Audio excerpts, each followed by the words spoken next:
Grimsby, here now the news. What's up? What's up? What's up? This is the #1 YouTube ghetto gossip.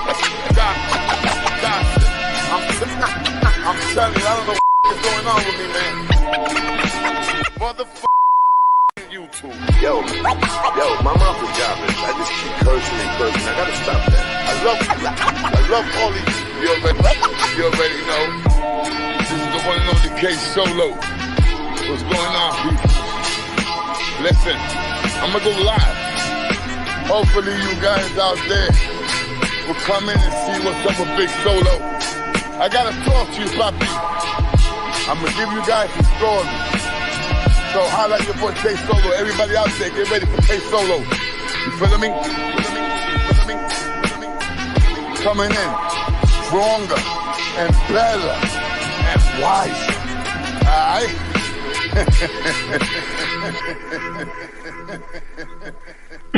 What's up, my peoples? What's the deal? This is your boy K Solo. You already know what's up. So what's going on, my brothers and sisters? If I have any sisters here, if the sisters are coming on or what, you already know, man. I was not gonna come today. I swear to God, I was not gonna come today, but I had to yesterday. If you guys, I mean, whoever's here wasn't here yesterday. You know, I had a problem yesterday putting on this video that I worked on yesterday. Me and C, we worked on it yesterday, and I don't know what happened to it. But I promised that I was gonna find it and I was gonna put it on, and I found it, and I'm gonna put it on.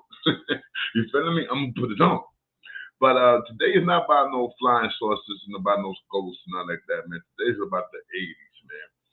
About the 80s, the year that was good to me, and it was good and it was not so good. You understand what I'm saying?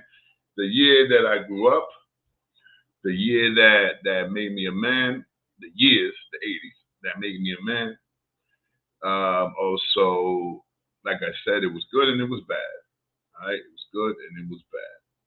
Bad because I started living a life that many people wouldn't want to live. We're gonna go through that, and we're gonna go through the styles.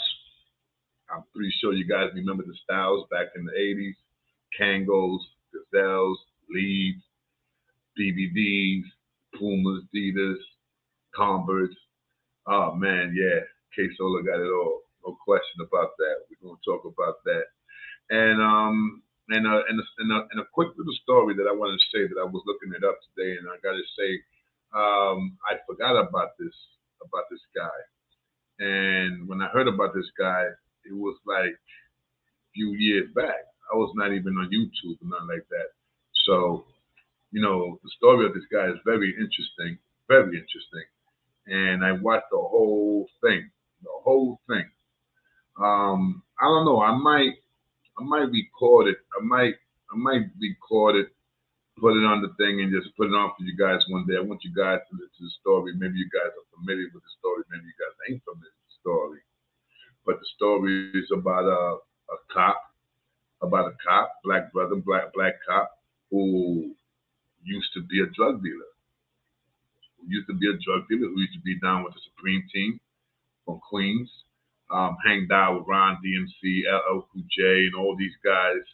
And, you know, one day his number was up. And I'm talking about his number was up, meaning that one day they called him and said, yo, we want you to murk this dude. And he says in his story, while he was driving, he was praying that homeboy, the dude that he had to murk, wasn't there. So this story is very interesting, very interesting. I don't know if you guys know about it, but let me put on the video that I was doing that took Seabiscuit a while to do, and you know, and for me a little while to plan, and I just don't know what happened yesterday. But I'm gonna play it on. I'm gonna put it on. But like I said, guys, don't got nothing to do with today. Okay, today we're gonna take it to the 80s, man. No question. Flashback Tuesday with K Solo. All right, so look at the video real quick. Like I said, you don't gotta talk about it. No, it's just I had to show this motherfucker. You feeling me? You feeling? You're working on something and it winds up dying on you. So no, I had to show this. I gotta show this. All right, this is some things that went on in the Air Force, Navy, and all that good stuff. You're gonna hear about it right now. There's people talking about it, and you're gonna see how crazy and how real this is. So, and what a coincidence today. Earlier today, like in the well, not early, yeah, you could say like in the afternoon, like about 4 or 5. Yeah, about 4 or 5, somewhere around there. There was a guy on YouTube, and he probably he got the channel, and I forgot the name of the channel, but it's about UFOs and stuff like that. And I met a few people. I met a few people in that channel, you know, in that on that show. Like, God, what was his name? Steven something. The show would have been okay, man, if he would have had a phone so you could call him. It would have been good if you could call him and ask him questions and stuff like that. It would have been a lot better. The man got a show there, but I don't think he knows how to really work with it. You understand what I'm saying? I mean, I even told him, buy a phone, man, buy a throwaway cell phone and just get a prepaid number or something and have people call you, man, and ask you questions like how you know all these things. I mean, like I said, he knew a lot. He knew a lot. And of course, you had your haters. Of course, you had your haters, people making fun, talking about this and talking about that. You know, I had to quiet a few of them up. And like I said, in a few, I met a few friends. And they will be here for next Monday. They will be here for Voices in the Dark. Because I told them about, hey, you know, I got to tell them about my channel. I mean, come on now. You know, that won't be no fun if I won't tell them about the K Solo channel. So anyway, man, I'm going to play the video, man. You guys check it out. All right, real quick. Like I said, I've got nothing to do with it. Nothing to do with today. Today, we're just going to have a little fun, man. A little fun. And like I said, this is for the moms and pops that are my age that could see this video. I mean, that could hear the story for today. Not the story, that could hear and see the show for today and know that this is about the 80s. All right? So here's the video that I was supposed to put on yesterday, man, and I couldn't find it. Here we go, guys. Hey, boo. Check it out. The Pentagon has released audio and video of 2 very confused pilots staring down an unidentified flying object that rotated and maintained a glowing aura, as part of a secret program that investigated the existence of UFOs and aliens for 5 years at the behest of a former major Democratic leader, Harry Reid. Between 2007 and 2012, the Defense Department ran the Advanced Aerospace Threat Identification Program at the cost of about $22 million, with the backing of former United States Senator Harry Reid of Nevada, the New York Times reported Saturday. The Defense Department claimed the program ended 5 years ago, and so did its funding. However, it still exists and probes episodes reported by current service members, according to New York The Times. Parts of the program also remain classified. Among the program's reported discoveries and investigations of encounters was a 2004 incident off the coast of San Diego. 2 Navy F-A-18F fighter jets were chasing down an oval object the size of a commercial airplane. Another incident involved the Navy F/A-18 Super Hornet following some kind of aircraft that emitted a glowing aura traveling at high speed and rotating as it moves. In audio and video of the incident, the pilots said there's a whole fleet of them. Though, the date and location of the incident remains classified. Yeah, control it, bro. There's a whole fleet of them. Look on the ASA. My gosh. They're all going against the wind. The wind's 120 knots to the west. The whole thing, dude.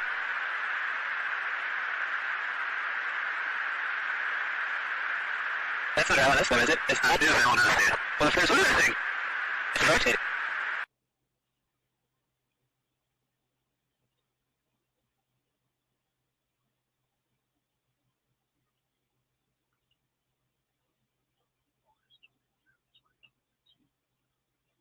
My bad, I was just reading that. Look at that shit, guys. Come on, that's not normal. Look at that shit, man. Look how fast that shit's going, bro.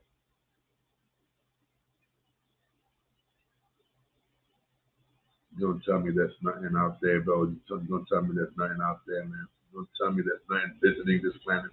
Look at this, look at this, look. Watch the part that goes in the water, bro. That's incredible. Wherever this is at, it looks like it's somewhere like in the North Pole, South Pole, whatever this is at, it's cold. Nothing but ice.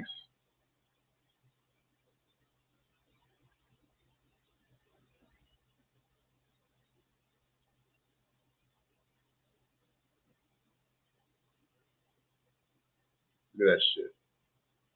How fast that shit's going, man. Come on.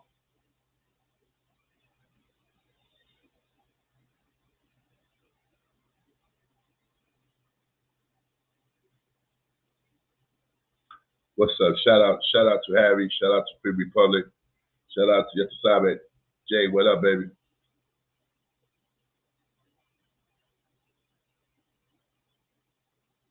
Man saying, how you doing, Dio Solo? I like that.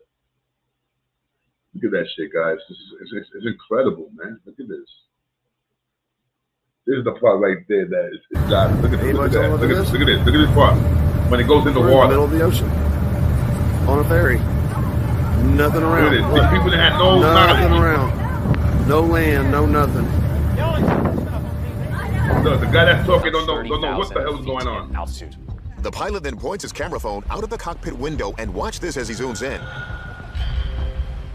A metallic-looking object, a polyhedron of some sort, whizzes by in a straight line. We slow it down and zoom in further. You can see it kind of looks like a cube. This object's size without knowing how far away it is, but scientist Amy Eskridge estimates it's 10 to 15 feet in diameter. Hold on, let me lower this down.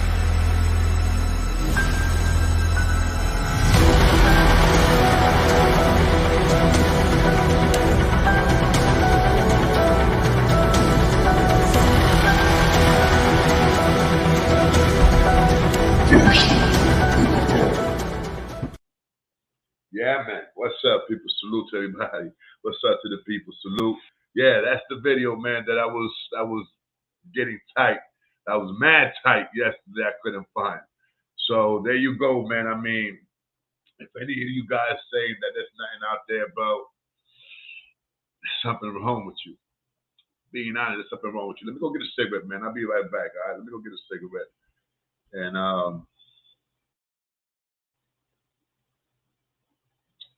I don't want to put none of this shit on because I don't want this to curse, man. I really don't. Let me throw this on real quick. I'll be back, yo. All right? I'll be back. Let me go get a stick of Rio.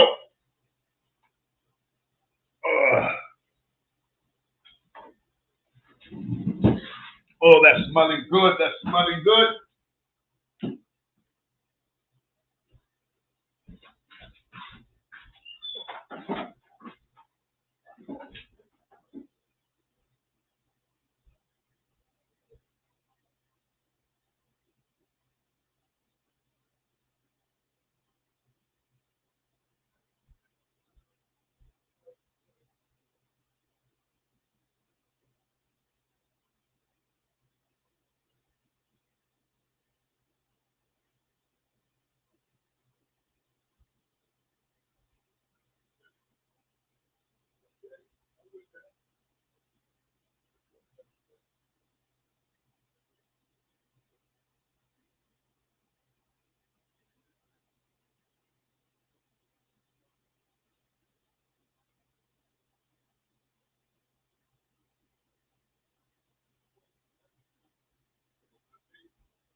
My bad.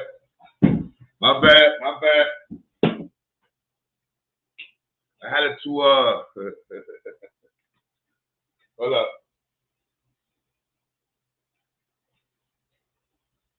Yeah, my bad, guys. It took me a couple of seconds. It took me. What's up? I know. I'm kind of a little upset with that, baby. All right, I'm live right now, man. Hold up, guys. Hold up, man. Hold up. Wait, Joyce. Wait.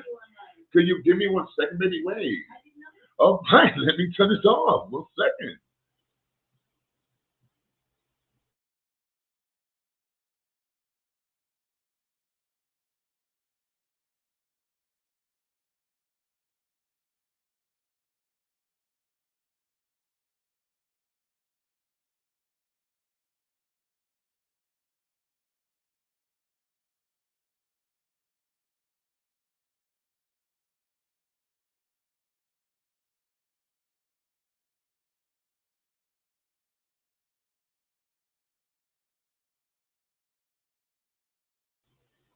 My bad. Once again, my bad. Yeah, wifey was explaining to me something, something that happened over there. All right, yeah, wow. You know something I didn't even know about. I didn't know about this. About this. About this. I forgot about this. Word. All right, forgot about this. All right, let me get out of here real quick. Hold up. Hold up, guys. Let me get out of here real quick. Turn this off. Boom. All right. All right. All right. I don't hear myself. 2, 2, 1, 2. All right, I can hear it. I can hear it now. Yeah. So it took me a couple of seconds. I was sneaking up. I went to the refrigerator, and she was there in the kitchen. I had to sneak a soda. Haven't drank one in like about 4 days. Coca-Cola. Yeah, haven't drank one in 4 days, man. So little thirsty. Feeling me? So yeah, man. So what I was about to say. Oh yeah, this story that I was checking out earlier about this black dude that became a cop. That he was a drug dealer, man, a major drug dealer down with the Supreme Team. I'm pretty sure you guys heard of the Supreme Team. Come on now, if you guys never heard of the Supreme Team, there's something wrong. Trust me, there's something wrong. And this dude, like I said, his number was up, and he had to go. He was hanging out doing his thing. They called him over. Some dudes dropped up in the car, stopped, pulled up in the car, said, "Yo, get in the car." He got in. Then they hit him with the news. "Yo, you gotta put in some work, shorty." And you already know what kind of work was that. The work that nobody wants to put in if you ain't about that business. You know what I'm saying? If you're not about that business, you don't want to put in that work, that kind of work. And they told him, "Yo, you gotta go murk somebody, you gotta go kill somebody." So while the dude was in the car, he's praying to God. He's praying to God that the dude that he gotta go shoot is nowhere around. He's praying. Praying like I don't want to say it, but praying like a gay man that wants to go to jail bad. You feel me? Sorry about that. But praying like a gay man that wants to go to jail. You feel me? So he's praying, boom, they pull up, homeboy's there. He pulls the gun. I believe it was a 25. He pulls out, he puts it to the guy's chest, and the gun doesn't go off. The gun doesn't go off. So what he does is he runs back to the car, boom, and they break out. So he never got to kill no one. But he almost did. And that's the thing that you guys got to be careful, especially your young brothers, man. Young dudes out there, they don't think, man. The first thing they want to do is they feel that they got to prove something. They want to get in so bad that, they do what they got to do, because if they don't do what they got to do, guess what? They're going to do it to him. And that's something that you guys out there, man, something you guys out there, especially you guys right here that's listening to this, that's in the show right now, or whoever's in the show, something that you guys got to listen, man. It's something that if you got kids,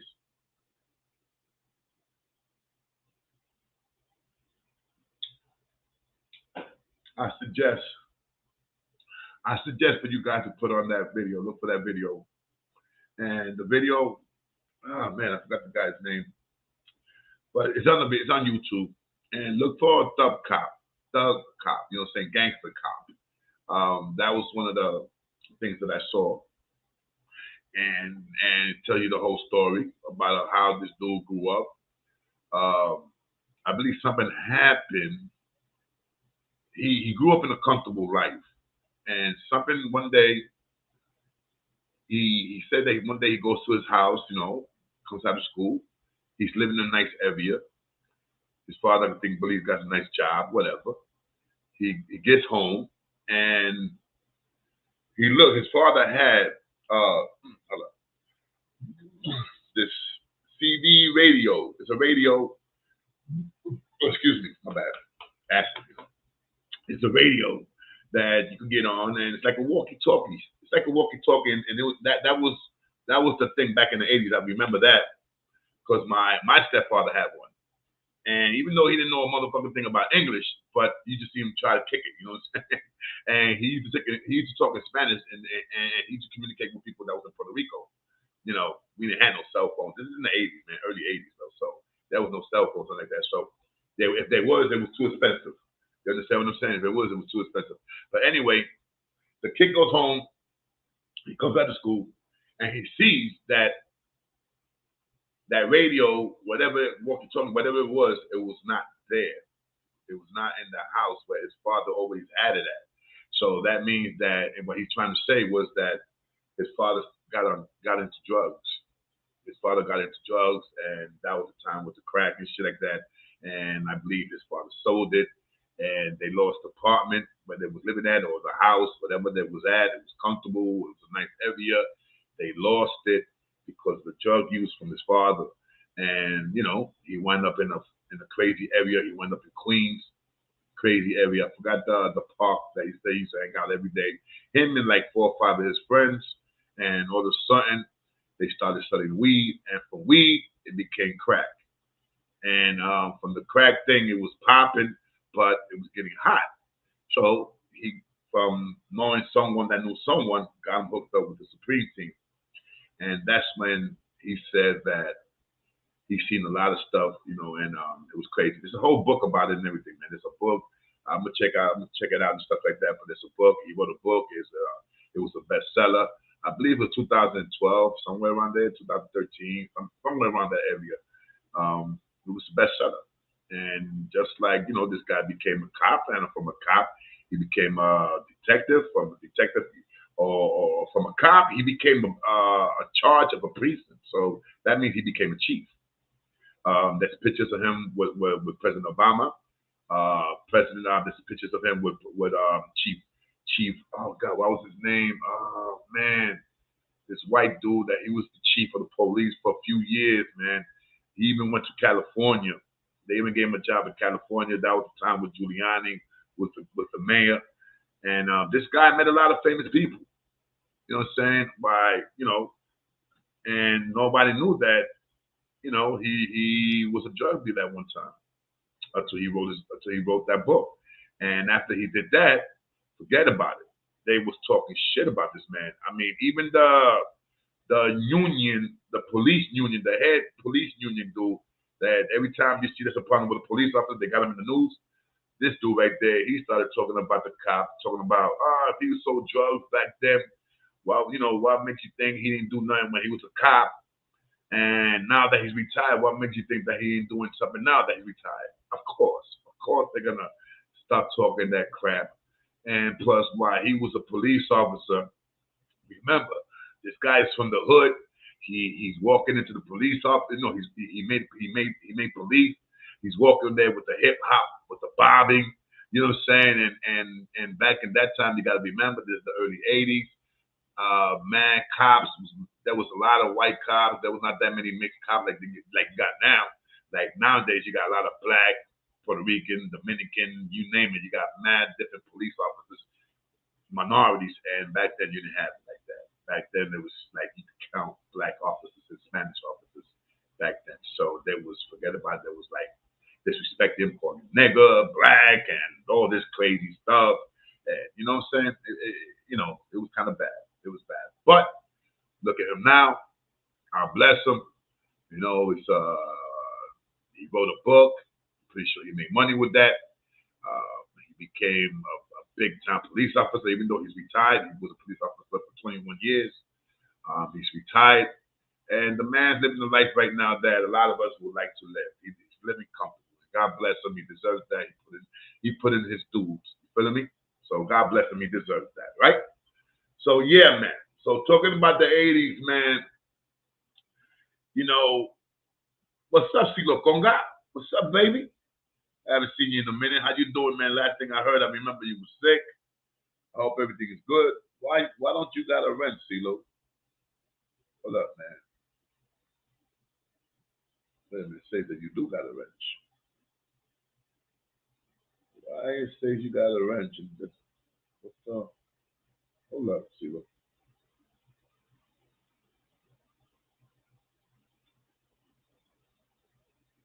Why it says that you got a wrench here, and it says you don't got it. Okay, let me see something. That's crazy.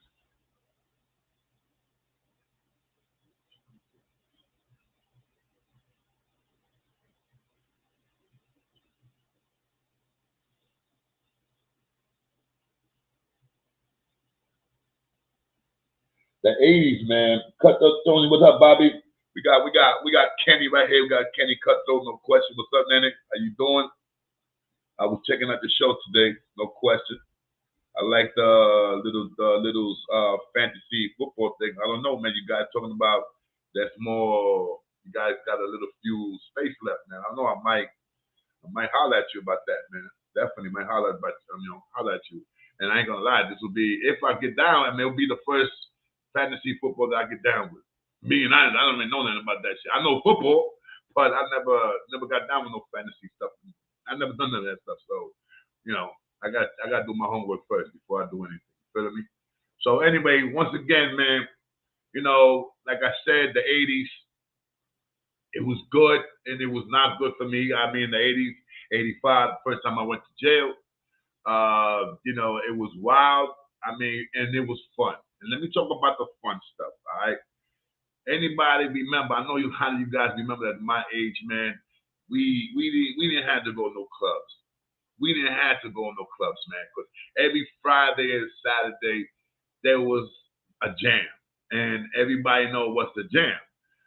For those that don't know what's the jam, a jam is a DJ going to a school at nighttime. We got big ass speakers and he's hooking up the back of the schoolyard and we get a light pole and we get the juice from the light pole and the next thing you know, man, we have a jam.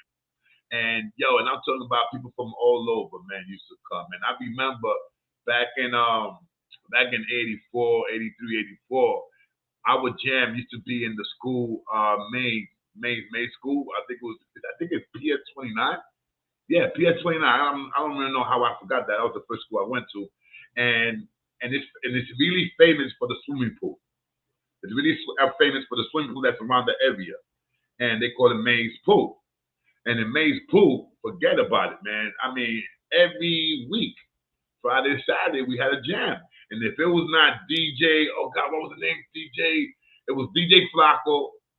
Then we had DJ Short something. It was a black brother, short motherfucker.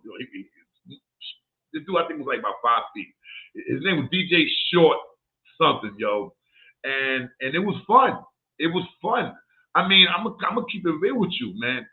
In my experience, from all the jams that I went to and I experienced with, and I've been there hanging out with the Hughes boys. I remember when the Hughes boys used to go. The Chamberlains was there. Rocksteady was there. Zulu Nation was there. Ball Busters was there. You guys don't know who the Ball Busters are. Come on, Ball Busters was there.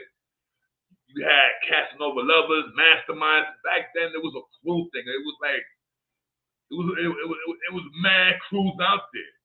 You know what I'm saying? Mad crews. And I remember the biggest crew out there, it was the Zulu Nation. I don't know if you guys ever seen the movie The Warriors. It was something like that. It was something like that, B. You had this one main gang.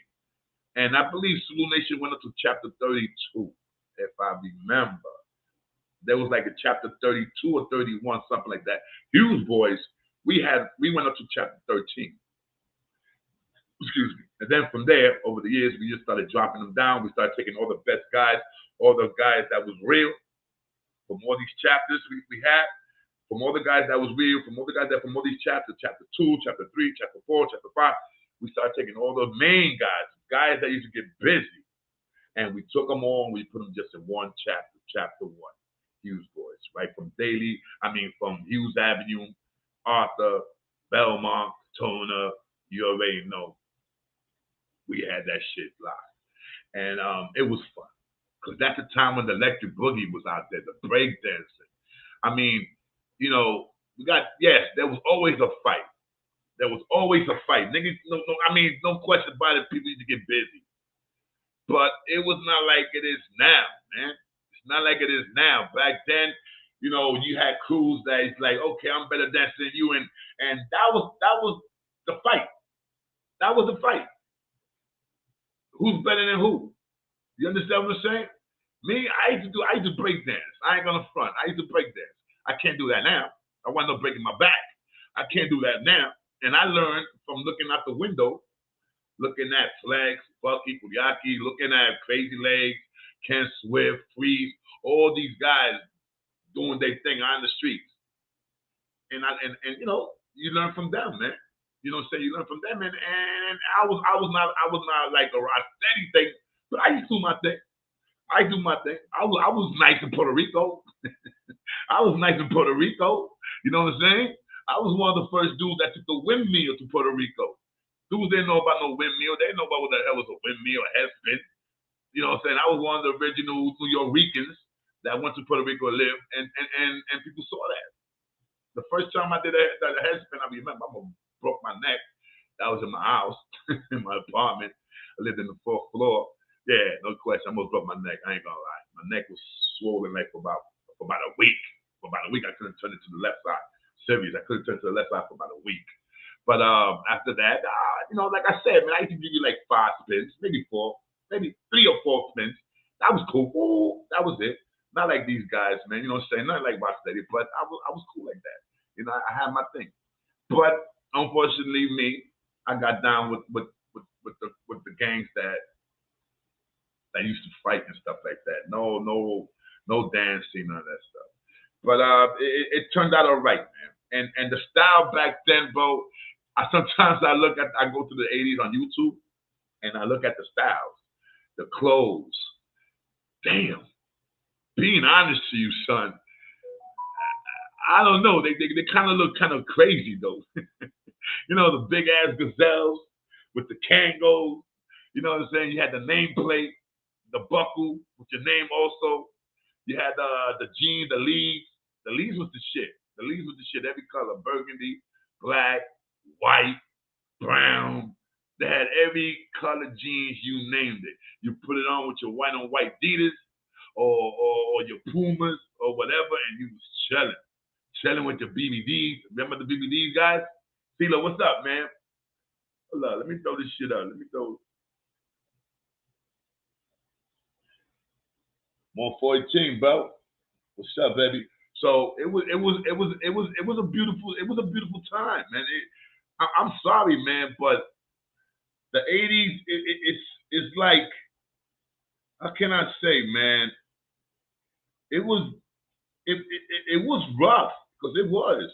And the crack shit, all that crack shit came out like the first time I heard of crack was when I first came out of jail. That was in 85. Like I said, guys, I did a year, and out of the year you do 8 months. So I remember my boy's mom sent me to go buy that. And I went, she gives me $10, and I go and I buy it, and I brought her back some coke. And she said, "No, I don't want this." And I'm like, "This is coke." She's like, "No, I want crack." And I'm like, "I don't know what the fuck is crack." Until I went back to the same place and I said, "Yo, listen, man, the lady that gave me this money, she don't want this. She wants something called crack." And the dude gave me a little bottle with the 2 shits in there, and I'm like, okay. And I can understand how she could have paid $10 for that, you know. But that was the beginning of hell. Cause let's keep it real, bro. People made a lot of money with that shit, but a lot of people lost a lot of their respect because of that shit. I mean, you had fucking millionaires getting broke. Regular people that was working, had a nice little job, fired because they was going home. I mean, they was going to work, all breaking night, smelling. I mean, because when you on that shit, man, you don't want, you didn't give a fuck about night, man. All you wanted to do was get that next hit. You understand what I'm saying? That's all you wanted to do. I mean, come on, that's all you wanted to do is get that hit. And that was fucking up a lot of people, man. A lot of people lost their kids over that. Like I said, people made money with crack, but crack fucked up a lot of people's lives, man. A lot of people's lives. There was this girl that she was beautiful, Puerto Rican girl, gorgeous. I'm talking about gorgeous. And there was this rumor that she was smoking. This is like 86. And nobody believed it. Nobody, not her. I don't even want to say her name because, that was years ago. And right now, God bless her. She's still out there, but she's chilling. She haven't fucked around with that in years. But back then, how you got that one girl that's gorgeous in the neighborhood, the most prettiest girl in the block, in the hood. And there's rumors that she's fucking around smoking and she's, tricking herself for some krills. And nobody believed it. Until one day I moved from 183rd in Cortona. I went to 181st in Creston, the other side, the other side across the concourse.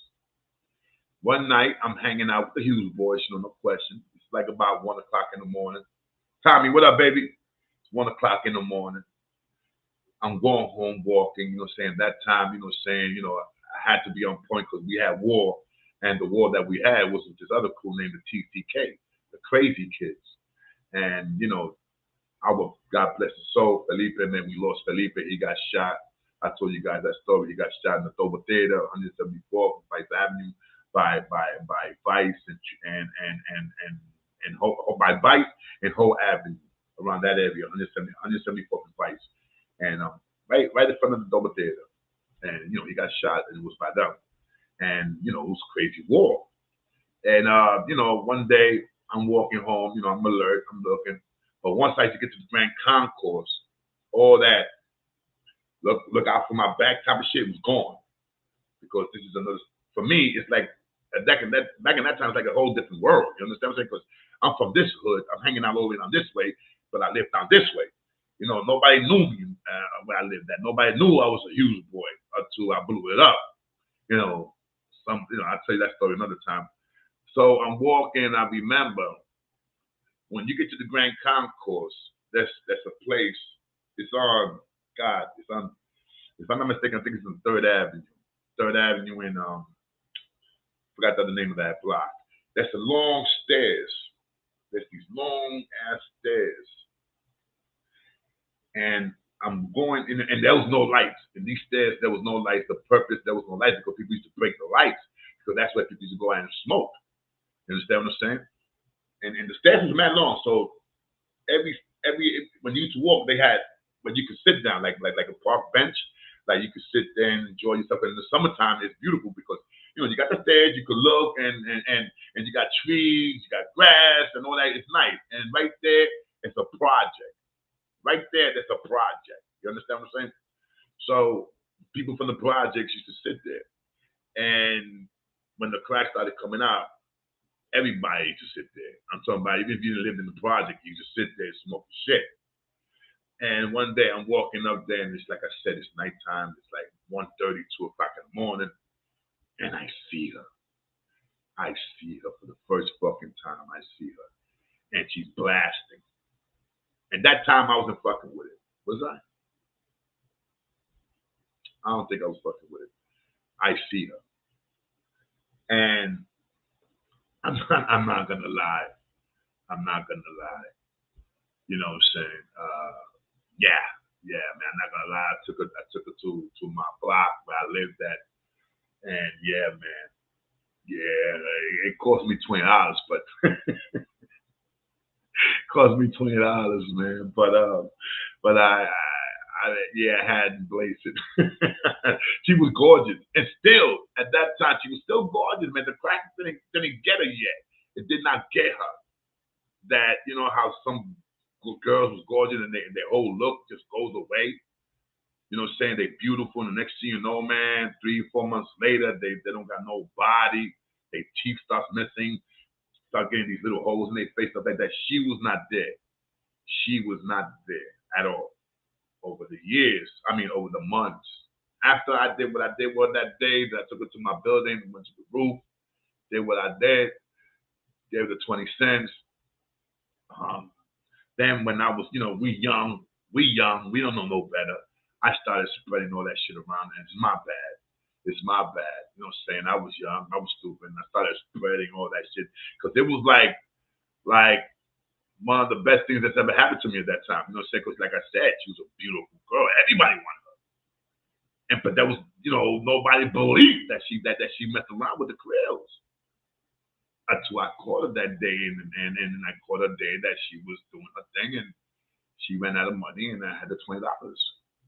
And I did what I did. Well, and the next day, like every young man's gonna go say, yo, man, I just blazed yesterday. Yo, blah, blah, blah. Niggas like, nah, get that is. Nah, June, but get in. I'm like, yo, I swear to my mother's grave, son. La, la, la, la, la. Next thing you know, everybody caught her. Everybody out there, everybody that was selling, everybody that wasn't selling, they just caught her, and the cover was. I blew up the spot for her. I blew it up. I'm not gonna lie, and it's something that I'm not proud of, but I blew it up. I did. But God understands, man. I was young. I was a kid.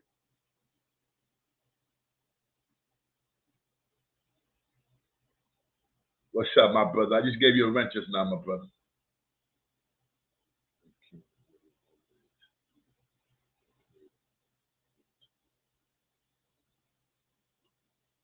That's right.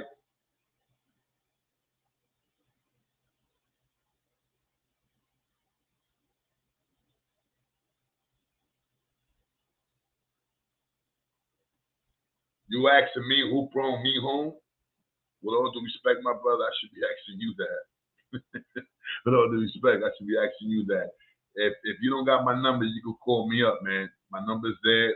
Everybody got my number. If you don't got my number, get ready. Write this down, my brother. I'm kind of surprised that you asking me this question. But if you want, here's my number. All right? My number is 347. Got that? 347. Write this down. 373. Number 373-9721. Don't call me now because I'm not going to pick it up. After the show, then I'll pick it up. All right? Call me on Messenger, call me whatever. So anyway, like I was saying, I couldn't, like I said, man, I felt bad because, I blew up the spot for the girl. But she was bad. And let me tell you right now, God bless her. She got kids. One of her daughter went to college. Her son is a police officer. So, she did good. She did good. Whatever she did, she straightened herself out. And, she did good by her kids. That I got to say. She did good by her kids. And right now, like I said, she's around my age, maybe 2 years older than me. But, she's a grandmother. And she's doing real good right now. So, I feel good about that. But there's a lot of people that didn't do good. There's a lot of people that didn't. There's a lot of people that started doing crazy shit for the crack. And one thing that people started doing in the 80s, early 90s, dudes used to give them drugs and niggas used to break out with their shit. I don't pick up phone calls, man, when I'm doing this. That's what I say. You want to call me after the show. So, damn, I just fucked up where I was at. That was the life that we lived, man. And like I said, a lot of people was going and getting drugs from drug dealers and not paying them. I knew a lot of friends of mine that died, that got murdered because of shit like that. Getting from this dude, they get drugs from this dude, fuck up his money, get drugs for somebody else to try to pay this guy back, wind up fucking up this guy's money also. And one day you find out they got murdered. Like one of my boys. I remember that shit like if it was yesterday. I remember that like it was yesterday. I was right there by Arthur Avenue in the corner. I'm not gonna say his name. I'm not gonna say my boy's name, but you know, he was right. We was chilling. We had like about 4 or 5 groups of Hughes boys. I was by in the corner of Arthur. It was me and like about 7 other Hughes boys. And over here, across the street from us, you had another group of Hughes boys, about 5 over here, like 5 over there, like 9 over there. But I remember across the street, one of my boys was there. And I remember that a car pulls up, parks in the corner, right almost by where I'm at. And they called him. It was 2 Dominican cats. They called him. Yo, blah, blah, come over here. Now, I'm still chilling with my boys over here. I'm talking to white boy David. God rest his soul. I'm talking to Miguel. We're chilling, blah, blah, blah. And next thing you know, this dude screams out, hey, yo, Miguel, yo, Junebug, these dudes are flirting on me. By the time we got to turn around and look what's going on, over here, boom, boom.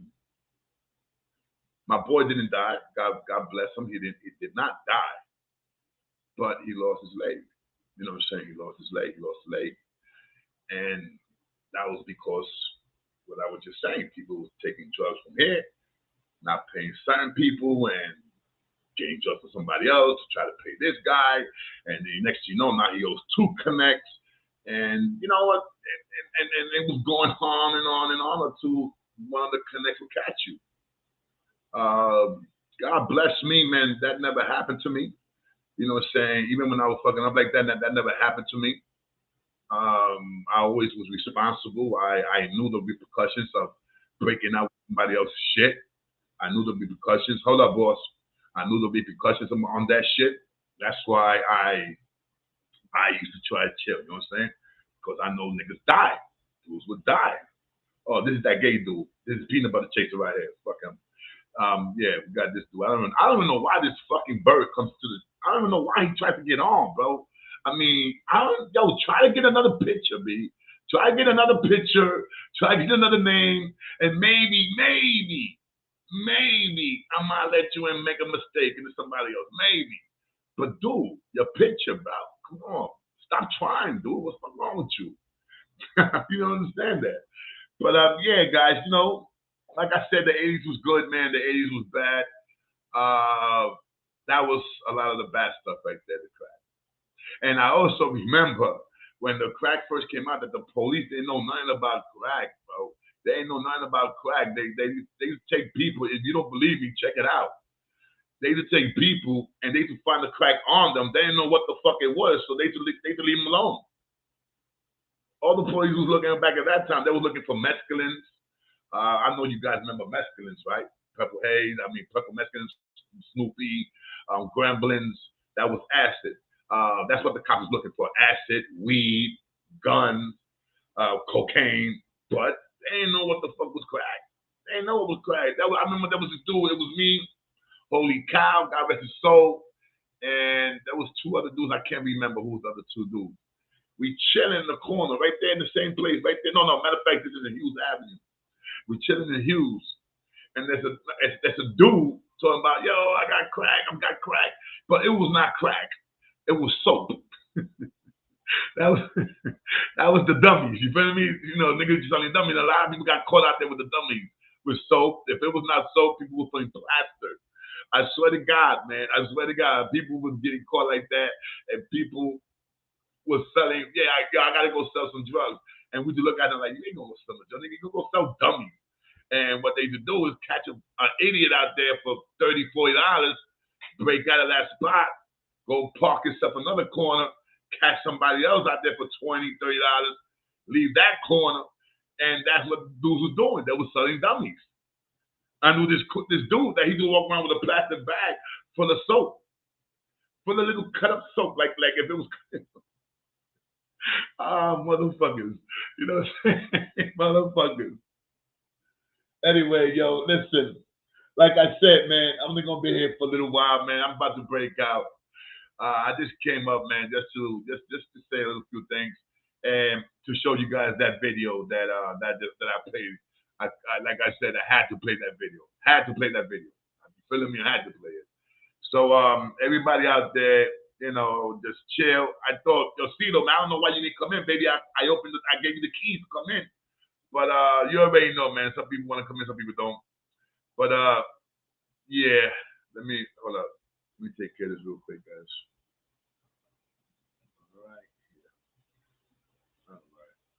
All right there. Okay, we good. Yeah, man. So anyway, listen up, guys. Tomorrow I'm not coming in. Tomorrow I'm not gonna do nothing. Tomorrow, definitely I'm not gonna do nothing tomorrow. You know, that's why I came in today. Being honest to you guys, I was not gonna come in today. I was not gonna do nothing on YouTube today, and I was gonna do it tomorrow. But I said, let me do it. Let me do the Tuesday thing, and Wednesday I just chill. You know what I'm saying? Wednesday I just chill. So you already know, man. You know, if just in case I don't come in, most likely I'm not. But if I don't, man, George, you have a lot of people out here with shows. You got Kenny Cutthroat, no question.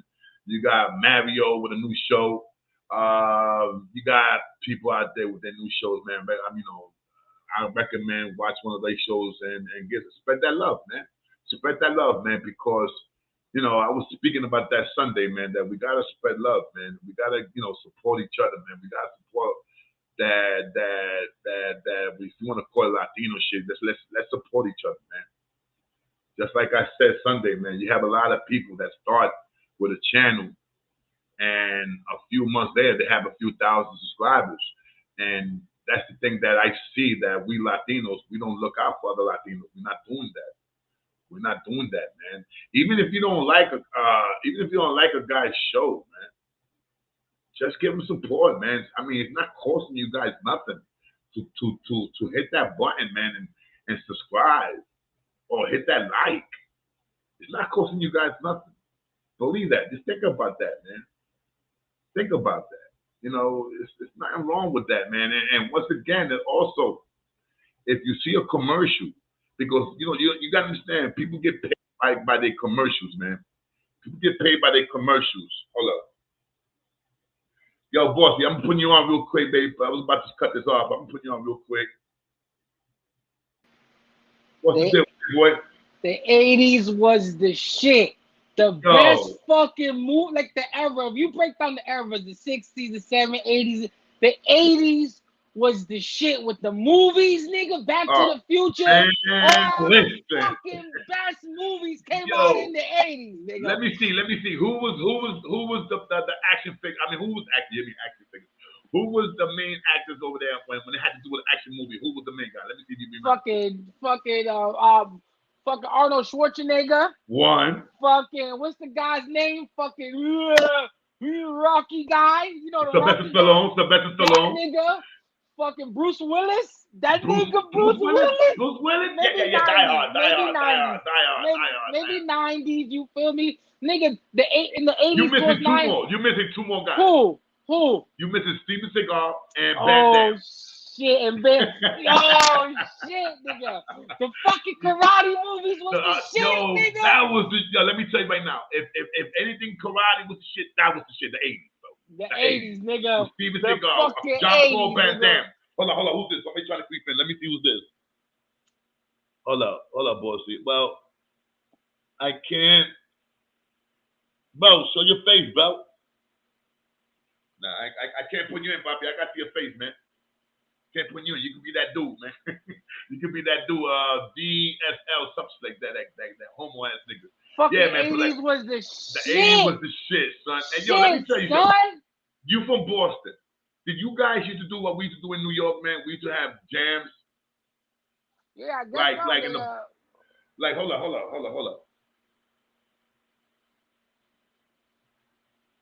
Bro. Yo, I can't believe you got a dude with a mask on trying to. Some people are real idiots, big. But anyway, like I said, fucking boxing was the shit in the 80s. So let me see who was the main shit. Mike Tyson. Hector Camacho. Bang, bang, bang, bang, bang. Hector Camacho. Damn, I can't believe. Roberto Duran. Sugar Ray Leonard. Sugar Ray Leonard. Yeah. Sugar Ray was in the 80s. Yeah. Man, you had a lot of boxes. You had a lot. Oh my God. Larry Holmes. Come on, man. Kid Norton was the 70s and 80s also. Kid Norton. You had the last of Muhammad Ali. Muhammad Ali. No, bullshit. Muhammad Ali was already gone. Yeah. In the 80s, Muhammad Ali was already gone. He was already gone. Yeah. You know what I'm saying?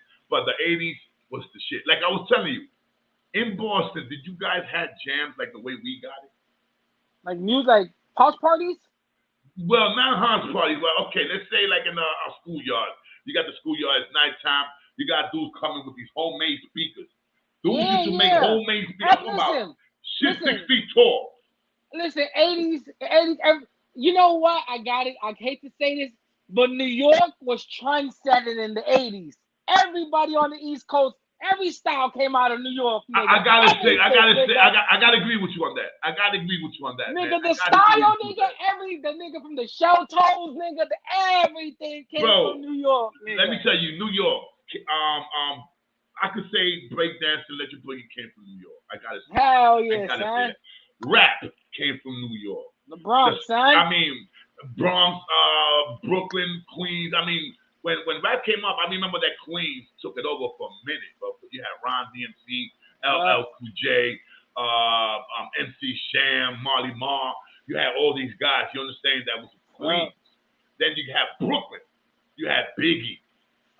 Man, you had so many dudes from Brooklyn. You know how niggas go to LA to be a movie star and sometimes their life gets destroyed? They just come to New York to become a rapper. Yeah, and then they would come to New York and LA. Like New York was like, nigga, if you can make it in fucking New York. If you can make it in New York, you can make it anywhere. Bro, it's a true story. Well, it's a fact. It's a true story. Let me tell you something. I used to say this, man. If you from Manhattan, if you live in Manhattan, not the Bronx, Brooklyn, Queens. If you live in Manhattan, especially like Midtown and all that stuff, if you don't make no money in Midtown Manhattan, bro, there's something wrong with you. You cannot make money. I feel like if a New York nigga can't make money, there's something wrong with you. There's something wrong with you. Because let me tell you, man, in Midtown, especially Midtown Manhattan, when I lived in Midtown Manhattan, bro, I used to walk out with a package, son, and like one phone call, the shit was gone. One phone call. I'm gonna tell you right now, white people don't play no games, man. Hold on. When they're gonna buy, they don't play no games, bro. Hold on. New York made a lot of niggas, but New York has devoured a lot of motherfuckers. That's what I was talking about in the 80s, man, with the crack, man. I mean, you have no idea, my brother, how many people. Hold on, that's big. Hold on, let me see if this is big. Okay, that is big. Hold on. I'm over here bugging the fuck out. Big, what up, baby? Yo, I'm like, who the fuck got a mask on? Yo, who the fuck is that with the mask on? You know you were not gonna come in, man. I'm like, who the fuck got that mask on? You should have known by that nigga's You're not from New York either, right, Big? You're not from New York either, right? Huh? You're not from New York either, right? Nah, from Massachusetts. Okay. Do you guys, like I asked boss, man, do you guys have jams? Like we call them jams. What you guys call maybe block parties, we used to call jams. You know what I'm saying? We get a schoolyard and we get the big schoolyard, the DJs. That was the shit. You can't that was the WAP City days. We back out here with demonstrators, the WAP cities. You know what I'm saying? The Last Survivors, the Imperial ones. You cannot do that now. You cannot go and get in the back of the schoolyard and do a jam. You know what I'm saying right now? You do that shit, half the jam is gonna die. Those were the big belt buckle days, twin. Remember? You remember that shit? You remember my shit? I remember my shit had folded with buckles. Junebug. I remember that shit, man. You had your boss. You had that shit over there too. The name buckles, all that shit. Oh, of course, nigga. That shit came back in 2000, nigga. I'm talking about this is like 1980s, 88, 87, 88. But it came back out. It came back out like in like 2000, nigga, 2001, 2002, nigga. But it was mad expensive though. That was mad expensive. The new belts that came out. That was like fucking.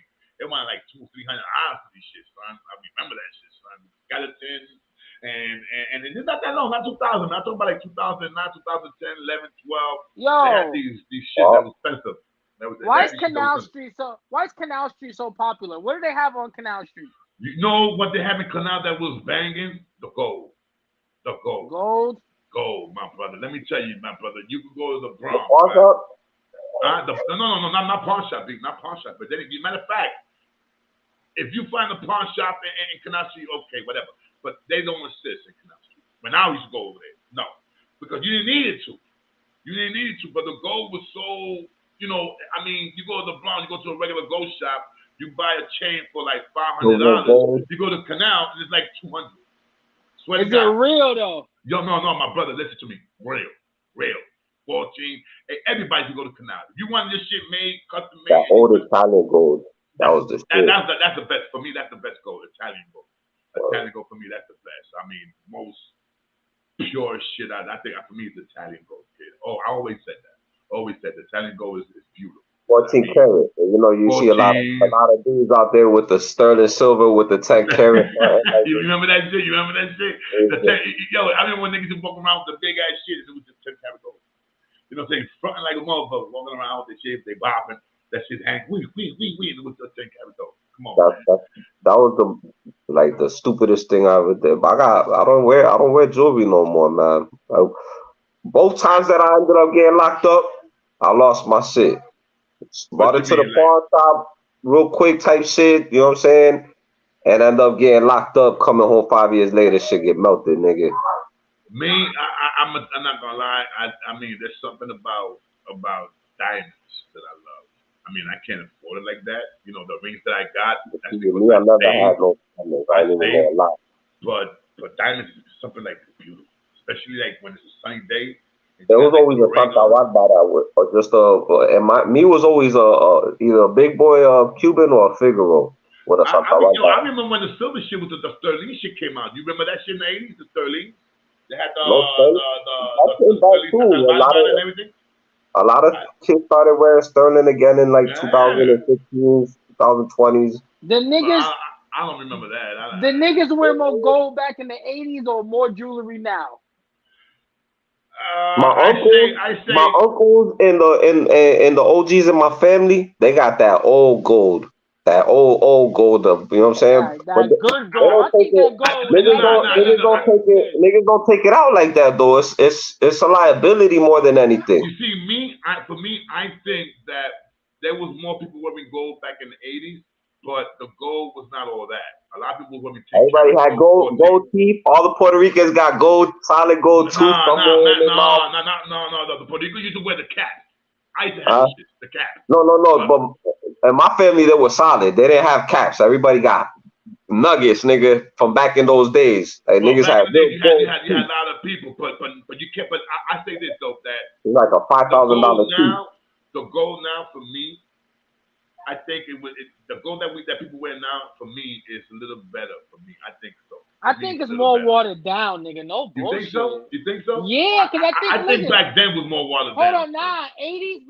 Remember back in the 80s, everything was at its purest, nigga. Like everything was like fucking at its purest. The more years that passed, the more shit's been watered down, son. Did you ever have the rope chains? The big fat rope chains? Huh? I seen a lot of those rope chains. You know, the big Ron DMC rope chains. A lot of those shit was hollow. Twin. Because they wasn't getting the real Johns, nigga. I remember when the Gucci links, everybody started rocking those hollow-ass Gucci links. Remember those shit that just was mad like? And you gotta remember, like a motherfucker. In the 80s, the money was backed by gold, nigga. Back in that time, the currency at that time was backed by gold. This shit ain't backed by nothing now. Was more money? I think the 80s had more money. Hell yeah. Had more money. Hell had more money. A lot more money, kid. A lot more money. Look at what it did to Florida. When the Cubans over there started blowing it up, the Cuban invasion, they call it. I mean, they started building fucking towers in Florida. But they made Miami, nigga. They made Miami. You know what I'm saying? That's what I'm saying. In the 70s, you didn't have a lot of big ass buildings in Florida. In the 80s, with cocaine money, because remember, you had everybody fucking with that cocaine money, bro. It was a classy drug, nigga. It was. No regular nigga could fuck with that. During the what was it, the depression, right? Or you couldn't have a certain amount of gold. If you had gold and you was hoarding gold, the government would lock you up. Because like he said, gold was the standard, so everything was relied on gold. So there was a point in American history. Remember, they had the bills that was silver certificates, gold certificates, but you couldn't actually have the gold. Like they made it that you could only have a certain amount of ounces of gold at one point in history, Well, or you would go to jail. I remember back then, people that had gold was stashing it. But back when I'm talking about when you're talking about when the shit when people started losing money, so that depression, the main depression, talking about the 1920 something depression. Yeah, because I know was saving that.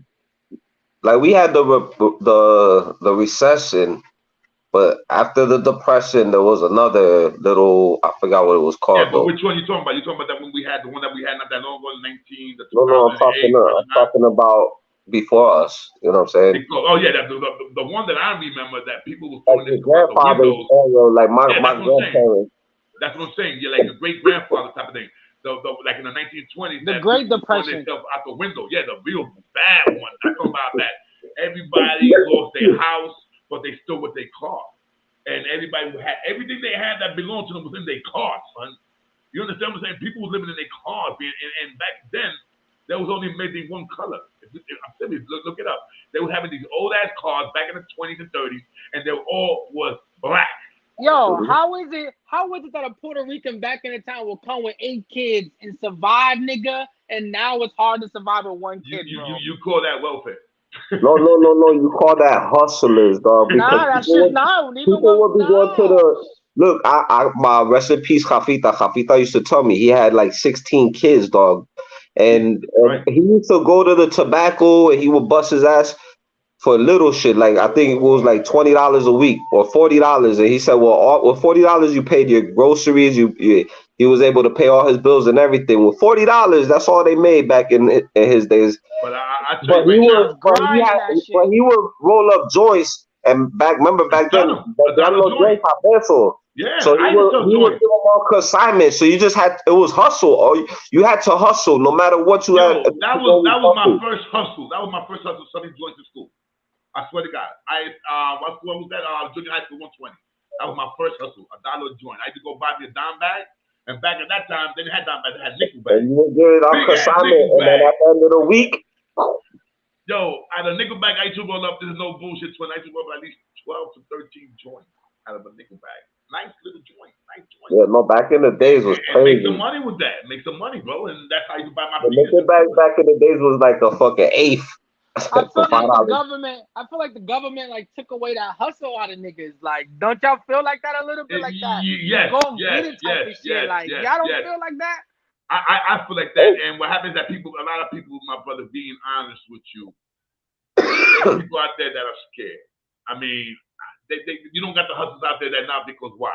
Because a dude finds out you're making money, what's gonna happen? You know what I'm saying? They're gonna set you up somehow. There's many different hustles. It doesn't mean illegal, but you have to know your lane. Everybody wants to be a drug dealer. That's the problem. Back then, people knew their lanes. Like you had scammers, you got swipers, you got people hustle different kinds that of got ways. up every day to fucking work. You know what I'm saying? Hustle is your drive, your ambition. It's not necessarily you doing illegal activities. You know what I'm saying? But that hustle and that drive, people like you said, the hustle now is to try to see how much you could get from the government without doing shit.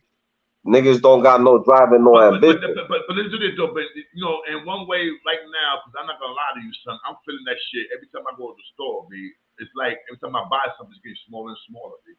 I remember fucking 10 years ago, crazy. 10 years ago, I had to go to shop food with my wife, and I used to come back with $100 when you fill up the whole fucking shit. Now you spending $400 or $500 and coming back with nothing. With 2 bags.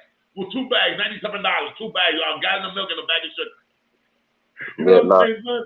But you're not getting what your money's worth, man. I'm sorry, you're not getting what it's worth. We get and they're talking about the prices are gonna keep getting higher and higher, nigga. Yes. Right now it went up. I think something like 9.5% of everything went up. I'm talking about 9.5% of everything. I'm talking about any little thing that you got there. 9.5% of that went up. Now it went down 2%. So it's like 7.5%. is up of prices. They're talking about 10% in a few months from now. Like Christmas, when Christmas comes, they're gonna boost it up. When Christmas gets here, they're gonna boost it up. That's why I don't like. Cold winter. Yes, my brother. That's why I don't like the holiday. Look at last year. How much the gallon of oil went for? A gallon of oil. How much did how you pull it? It was like $500. It was like $500 for 100 gallons, dog. It was crazy, nigga. A barrel of oil went for like a few hundreds of dollars, son. Right now, a barrel of oil is like what, like maybe $70 now, maybe $70 a barrel. But it was going for hundreds of dollars last year. Kid. Last year, like, every landlord was going down that heat, son. You know what I'm saying? But you want to hear the sad part? All these prices is up and everything's up, and niggas still keep going and buying shit. Like, Americans are consumers. We love to consume shit, my nigga. That's and you know who I say, your boss, you know something, you hit something in the head. Because you know what I find out, and what I've been saying for years now, that minorities, us, Puerto Ricans, Dominicans, blacks, we like to buy expensive shit. We don't have the money to buy it. You don't see how these white dudes, these white people, they go and they buy a pair of fucking Converse and they use it like for 10 years. At the good, they go to the Goodwill. They go to the Goodwill and rack up on shit over there. They go to flea markets. Not us. Oh no, the niggas wearing the original Lees. You know what I'm saying? When Lee first was made, nigga. Yo, not us. We wear pair of sneakers. We use them 3 times. No, we gotta get rid of them. Oh no! Yo, nobody show niggas how to finance, bro. That's the problem, son. You're right about that. You know what they do? You go to school and all they do is they program you. They get you ready to sit down 8 hours a day. It's like jail. School's like jail. If you think about it, the windows got bars. Every time you got to get up in line and walk in a line, it's an alarm. Yo, if you think about that shit, it's like jail. It's like that is yeah. Wow. I remember back then, son, I had to get up your teeth. I got to use the bathroom. No, you can't. I can't get out of here. Fuck a pass. Yo, you know what they say? They say school's a 12-step program. That's what they say. It's a 12-step program to program you to work for like this nigga was saying, to be like a slave, nigga. Think about it, right? They don't give no free lunches, right? Nobody ever prepared you to learn how to balance a budget or how to fucking do your taxes.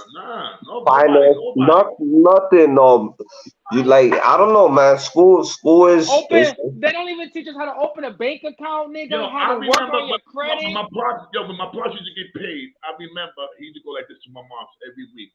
He used to give my mom, I think it was $50 every week. He used to give my mom $50. He'd be like, okay, this is for this. And I remember I was a little kid, and I remember they take a little book and shit and write shit down. Okay, this is for this. They take out $5 for this, $10 for that, $20 for the rent, and they was budgeting their money. See? But now, son, no, man. Now we got to. Do you think honestly? Let me ask you, niggas. Do you think honestly, both you niggas, you don't think honestly our generation and us, not your great, you think we're selfish? Like we picked ourselves over responsibilities we needed to do? Yes. I think I've been selfish a lot. I wanted to do what I wanted to do. You know what I'm saying? We think about how other people look at us and think about us than what we think about us. Well, you know what? I don't know if you guys caught that. It takes guidance. It takes guidance, though. You know what I'm saying? Back in the days, we had real OGs. I had significant people that affected my life. And a OG is somebody that offers game. Because I don't fuck with gangsters. I fuck with men. You know what I'm saying? That have moral standards. So they taught me the value of $1 early. You know what I'm saying? They see me out on the block making money and telling me, yo, come with me. You know what I'm saying? Like, and put me on to, you know what I'm saying, working and doing painting jobs or whatever. He was just trying to keep me off the streets. You know what I'm saying? I was getting money. Why did you go left? He taught me the value of the dollar. He taught me mind over matter. Rest in peace. Why did you go to left? Why'd you go left? Because we young and we dumb and we full of cum. So we want to do what we want to do. We not listening. We not heeding. Later on in life, somebody might have told you something that you didn't listen to, and then later on it hits you. And you're like, damn. Look at that. I got people here writing talking about that. I mean, like, you know, we talking about the truth, man. But things for the past 10 years, like my man's right here saying, whatever. He's saying that Prices is like crazy now, and for the past 10 years we've been feeling this shit, bro. And I'm gonna keep it real. It is, man. It's bad. I'm serious. It's bad, man. You know, look, we got Bro, we to make slaves, choices. nigga. We Should we eat? slaves. Yo, yo, should at we the eat same or time, should we pay too, medication? We got choices now. Now it's like fucked up, baby. yo, twin, look, once upon a time, a job like McDonald's or something like that, people wouldn't even thought about ever trying to work no shit like that. Cause I used to work at McDonald's. minimum wage was like $3 an hour. I used to work at $3.35. McDonald's too, nigga. No bullshit. I used to No, work but at McDonald's. No bullshit. I'm saying, all right. So you used to work once upon a time, probably when you was younger too. I was These 17 kids when I that started are working at coming in McDonald's. now, they're coming in minimum wages like $15 an hour or whatever. So it makes more sense now. But now nobody wants to work, and we like the economy got to sustain itself. But if nobody's working, everybody's expecting something from the government, bro. We're gonna end up in a situation like you know. Let me tell you something. I believe that, you know, welfare. If for me, welfare is a good thing, man, because there's a lot of the pandemic messed that up too, twin. Because remember, they was paying people more money to stay home than they was paying the people that was going to work in the middle of a fucking but you gotta understand this. When the pandemic was on, everybody was losing their jobs. Yo, but what could you say? Man, people were losing their jobs. No, but you know what? And a lot of people was like, "Yo, damn, the unemployment is giving more money than what we making." You know what I'm saying? Minimum wage wasn't at $15 an hour and none of the shit that it's at now. They wasn't giving no special packages to people that was working. You just had to go to work, motherfucker. Nigga, what do you say to a? Yeah. What do you say to a? What do you say to a 16-year-old nigga in New York that's scamming during the pandemic that got 100 bands in his pocket? He got niggas out there. Them niggas out there had like 50 to. What do you say to a young nigga like that? Oh, go get a job. The nigga said, I just made 50 fucking bands, nigga. I'm 17. I was that young man once upon a time. And that's what I said. All of us. Fuck doing this shit. I could go out there in 5 minutes and make fucking triple what you just fucking. Yeah. All of us. I remember I left. I don't know if you guys ever heard of White Rock Soda. This is like back in the days, a company back in the days, son. I remember when I was working on White Rock Soda, B. That I'm seeing my little man, one of my best friends. That nigga's coming home with fucking $100, $20 in his pocket every day. That's how I started. Niggas wearing sneakers, Puma, Adidas. Like every week he was buying stuff, a pair of Adidas. I need to get a job. Coming with the Kangos. No, he was doing his thing. And I'm over here working. And you sweating your balls off. Yeah, and I'm over here sweating my balls, picking up boxes of fucking soda that nobody was buying. Cases of sodas. You know what I'm saying? Nobody was buying these fucking sodas. I'm coming home and I see this little motherfucker ain't working. Not going to school, nothing like that. This nigga chilling. Got more money than me and my father and my brother put together, bro. Nigga. I said, yo, man, put me in line, bro. And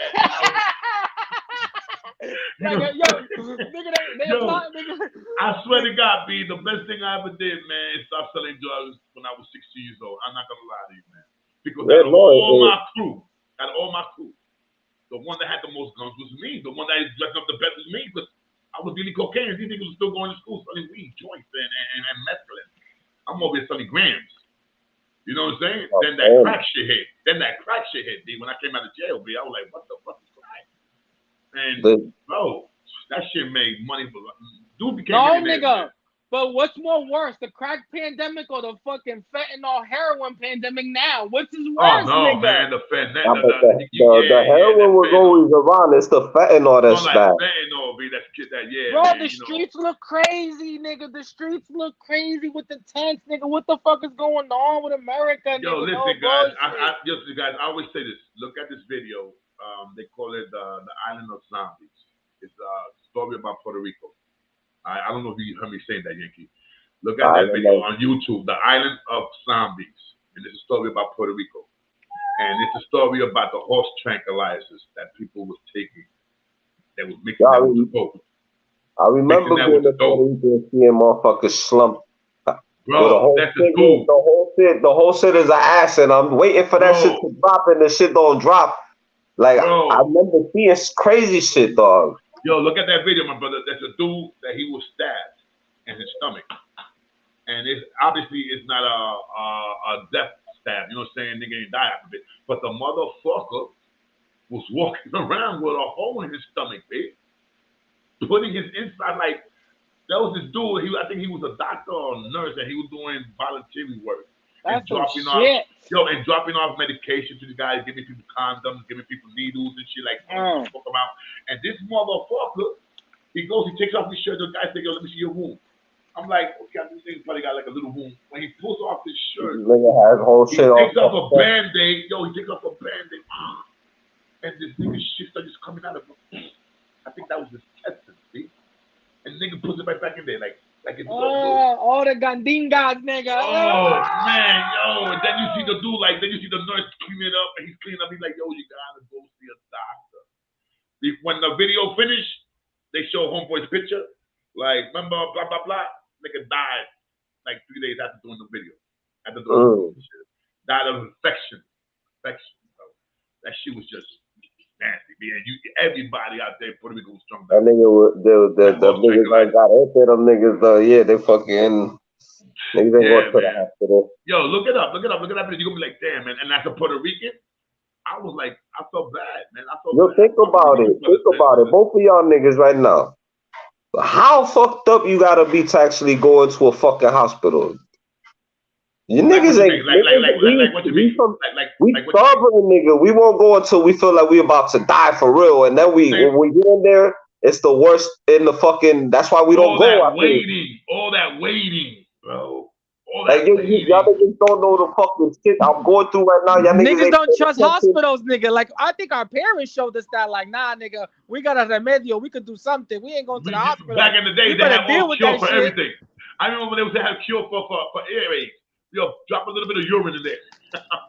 Nigga, you get a bloody nose and put a penny or a piece of string. Penny or something. Yeah. Some cornball shit. I don't know where they got this idea from. Yeah, that shit works. So Puerto Rican shit, nigga, you put a little nose bloodied up and put a little piece of string or a fucking piece of copper or something. And that shit was working. Nigga, they pull out that fucking spoon. They pull out that spoon you make rice with, put a lot of fucking Robitussin on that shit. Like, here, swallow it. Pow, nigga. You're going to be good in the morning. Chill. Yo, like heartburn. I used to get heartburn, baby. And somebody told me, yo, drink some milk. Drink milk, bam. Good for heartburn. I did it one day. And yo, son, I don't fuck with that shit. Niggas be drinking that Pepto Bismol, Tums and all that shit. But I get a little heartburn, I drink a little milk. That's it. It's a done deal. I'm something that's in your house. You understand what I'm saying? I mean, it's true, but I used to hate going to the hospitals because I used to hate the waiting. The waiting, dude. You know what it is? That you go to the hospital, you get there at 9 o'clock at night. Oh, you go in there with one thing and then you catch everybody else's shit too. So niggas I'm telling you, niggas is stubborn. We don't go to the hospital. And like you said, going to the hospital is like going to see a mechanic. You go in for one thing, they tell you 3 other things, nigga. But keep it real. Una sopa de pitón or some kind of a Puerto Rican remedy, nigga, una siete potencia, son, you gonna sweat that shit right out. Keep it real, son. You go to the hospital and you go for something. You be like, okay, man, go check this out. Oh no, listen, man, you go in there when the doctor comes back, yo, what that little problem that you had? There's nothing wrong, man. I'm like, oh, what? Yeah, man. But you got cancer, man. Like, what the fuck, man? I didn't want to come out and say this shit. You know what I'm saying? I can't even Nigga, you break an arm and you come out with diabetes, nigga. Like, what the fuck? I can't even broken arm. I'm missing a foot. What's going on here, man? What part of the game is this? Nah, son. Oh, man. That's one of my fears, going to the hospital.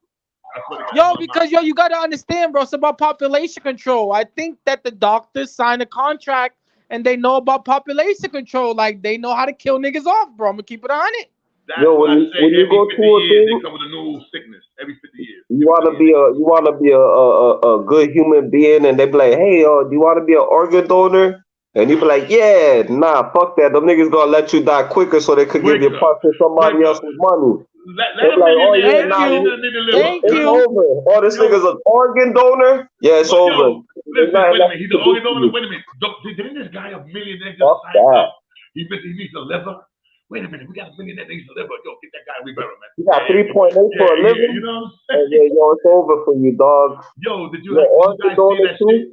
Yo, did you Because you want to be a good human being, so you be like, yeah, I'll be an organ donor if anything happens to me. What yeah, about when they take it from you without you knowing? That's what I'm saying. If you put your organ donor, no.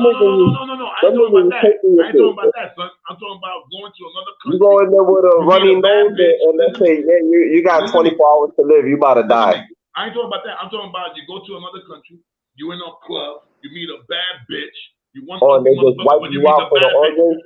You go to a hotel, you wake up like, damn, well, I got ice in my ass. Nigga, you ain't got they take your whole fucking liver. You ain't got a whole liver. You try to get some pussy and you ain't got a liver. What the fuck? That's fucked up. You wake up with an ice pack and a note saying about, yo, listen, go see the doctor. You get roofied out there, that's ill, nigga. That's crazy. Oh man, I'm sorry, that's crazy though, man. I mean, for people. But that's the world that we live in. Everybody got a finesse, bro. You know what I'm saying? And girls, they see a target, then they're instructed. Most of them got somebody behind them. That you know what I'm saying? They got a team of niggas that's like, yo, this how it's gonna go down. No, there's millions of dollars invested in that, Yankee. Millions of dollars. What's that country? A nigga get caught up having a good time. Over. There's a country that's a part of you, the Philippines. Look up on this, go to YouTube and look up on the Philippines, right? Bro, listen to this shit. Out of 100% of men in the Philippines, 60% of men in the Philippines, or 60, maybe 70%. Go missing? Sold they fucking liver or they kidney or the something. The poverty's fucking real out there, son. Something. Bro, that's a picture. You see 100 motherfuckers, they took a picture of the Philippines, 100 men. All these Philippines got a scar. The same fucking scar. But they sold a piece of their body for $10,000, $5,000. You understand? They got dudes doing competition. Look up on YouTube. That's the ultimate selling your soul.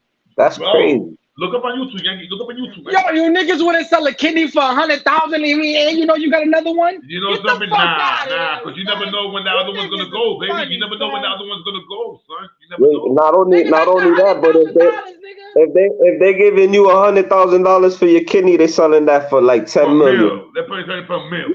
$100,000, and then what if somebody close to your family needs one and now you can't give it? Okay, like my man Louis.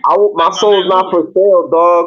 Yo, like my man Louis. Listen to this. What about when you need a gallon of milk? What about when you need a gallon of milk and none of your family's around to bring you one? Fuck that. Give me that $100,000. I'll go to the store and take one. Nah, I'll go to the store and take one. Take my kidney. I'm not leaving my kids without no milk. Nah, bro, I'm not saying, yo, look, like you got children, right? So I'm saying, like, your kids grow up and then they might need one, God forgive anything like that. You don't want to put yourself in a predicament like that for a little bit of money. Then it's gonna be like mission impossible to try to save your child's life, and $100,000 ain't gonna do it.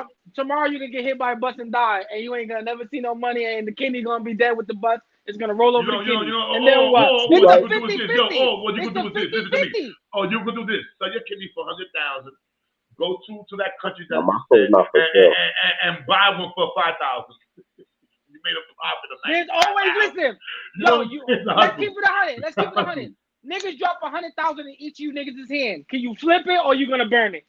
What you mean? I'll flip that real quick. What you mean? Of course you would say that. How you gonna flip $100,000? Somebody give you $100,000. How you gonna flip it? Give me the game plan. I'm gonna flip it real quick.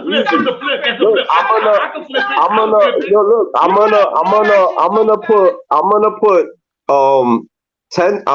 You said 100,000, right? I'm gonna put 10 CDs, and I'm gonna put $10,000 off of each one of those CDs, and I'm gonna live off of the interest rate, and that's how I'm gonna do it. Yankee, you're gonna want that fast money, Yankee. You're gonna want that little fast money. You're gonna want that little fast money. No, that's not fast money. You can't. You're not allowed. If you have CDs, you can't touch that money. But if you have 12 CDs, you're allowed to take the interest off of your CDs. He's gonna blow that money. You can take money, but you're borrowing money from yourself, so it's like a 401k. I don't like paying into nothing that I gotta pay myself back. It's my money. You generate interest if you go to a good bank, a credit union, or a good bank, and you see what the interest rate is. 1.9. You know, if you get 2 point or 3, or if you could find something like that. Yeah, but nowadays, with the shit that's going on with the flex and all that, you could trust that, my brother? Yankee's gonna blow the money. He's gonna blow the money. Could you trust that with the flexion that's going on and all this shit with the prices? Could you really trust putting your money on TV? In a bank? What about that shit for? You die. Yes, it's protected. It's protected, dog. I get $100,000. I'm taking $25,000 out of that money. I'm gonna go buy me some shirts. Gonna buy me some bras. Gonna buy me some panties, underwear, boxes, all that stock. And I'm going out there and get a motherfucking permit, and I'm gonna sell my shit out there in the street. You feel me? You make money.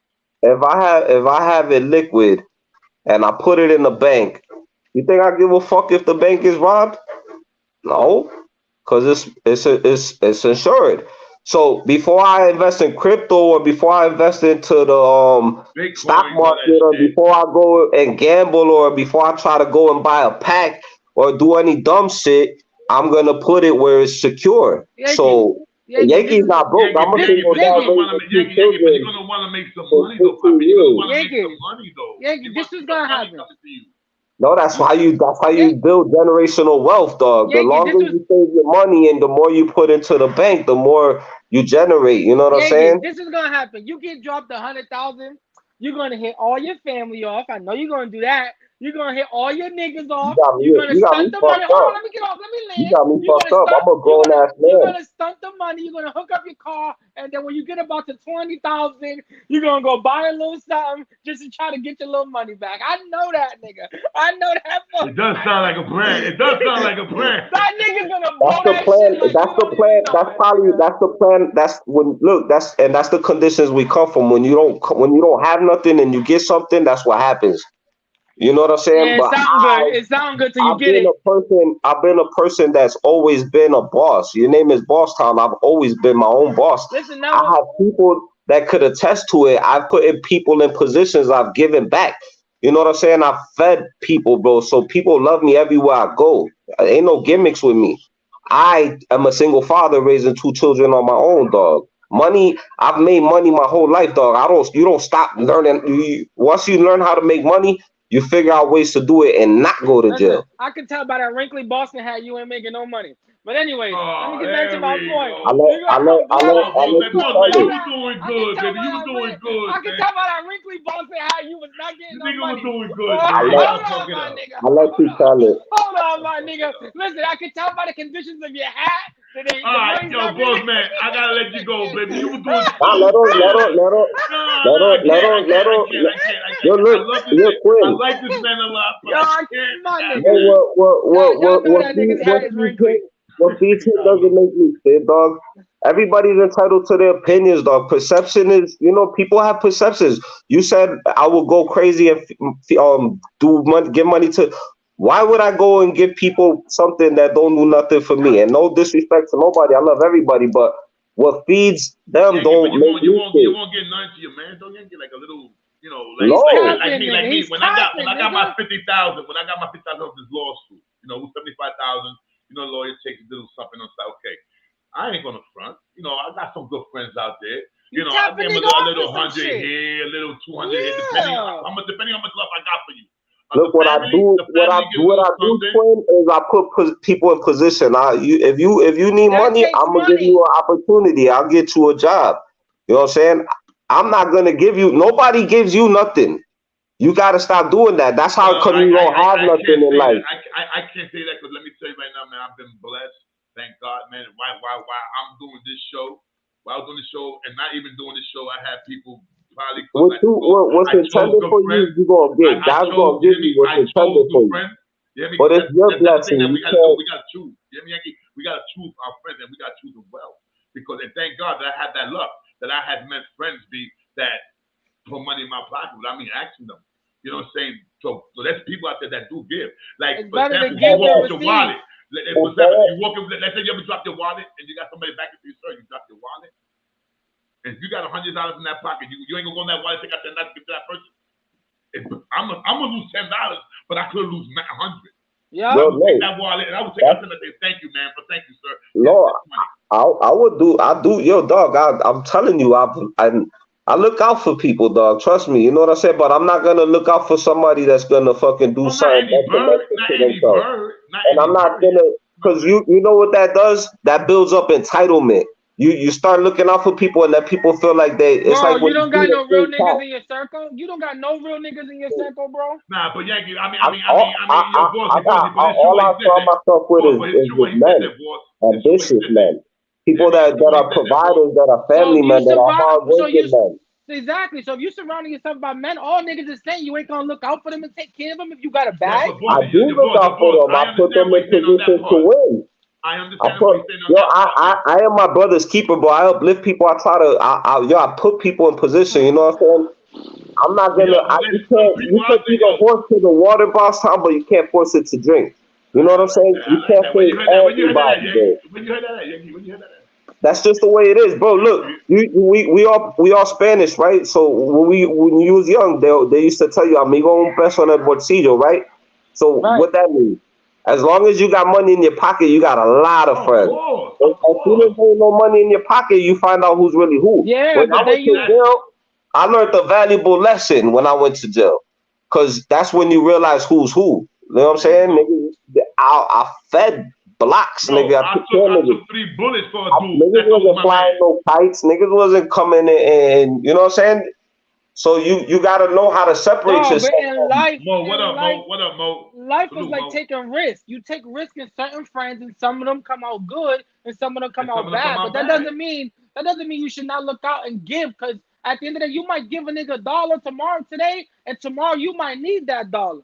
It's a fact. El mundo da mucha vuelta, my nigga. You know what I'm saying? No, you give, but you know what I'm saying? You just gotta, you can't just, I'm telling you, bro, people will take your kindness for weakness. They'll try to. They'll try to take advantage of you. Your boss, that's what I was trying to say, that I agree with him on that, because there's a lot of people, listen to this, and I agree with you too on that, boss, because there's people that will take your kindness. They know that they will come to Solo, and they know that Solo got to go hard, and they will ask Solo, your Solo, man, can I get $20, man? Or Solo, I need to pay my rent. Solo's going to pay that. Solo's going to give you that rent money. And then they're going to come back tomorrow with the next story. Yo, Solo, my grandmother lost a foot. You know what I'm saying? And you know, right there, you already know that nigga's trying to take, you know what I'm saying? Right there, you got to put a stop to it. I'll put a stop to it immediately. Your heart is in the right place, though, because I'll put a stop to it immediately. I'll be like, yo, listen to me. I'm going to pay this rent. But don't come to me again. I'm not paying you no rent. No more. This is it. One-shot deal. It's like welfare. One-shot deal, bro. You know what I'm saying? I'll give you the money now. Don't come to me. You don't even got to pay it back. Just don't come to me and ask me no more. It's done. It's done. You know what I'm saying? It's done. That much I got to say. And I've done it before. I don't give a fuck if you're my brother, my sister. I'll give you some money. Don't ask me no more. It's done. You feel me? I got to take care of Solo. So without me taking care of myself, ain't nobody going to do it for you. You understand what I'm saying? And that shit about friends, fuck that. I got shot for a dude 3 times. I didn't get him to send me a fucking stamp.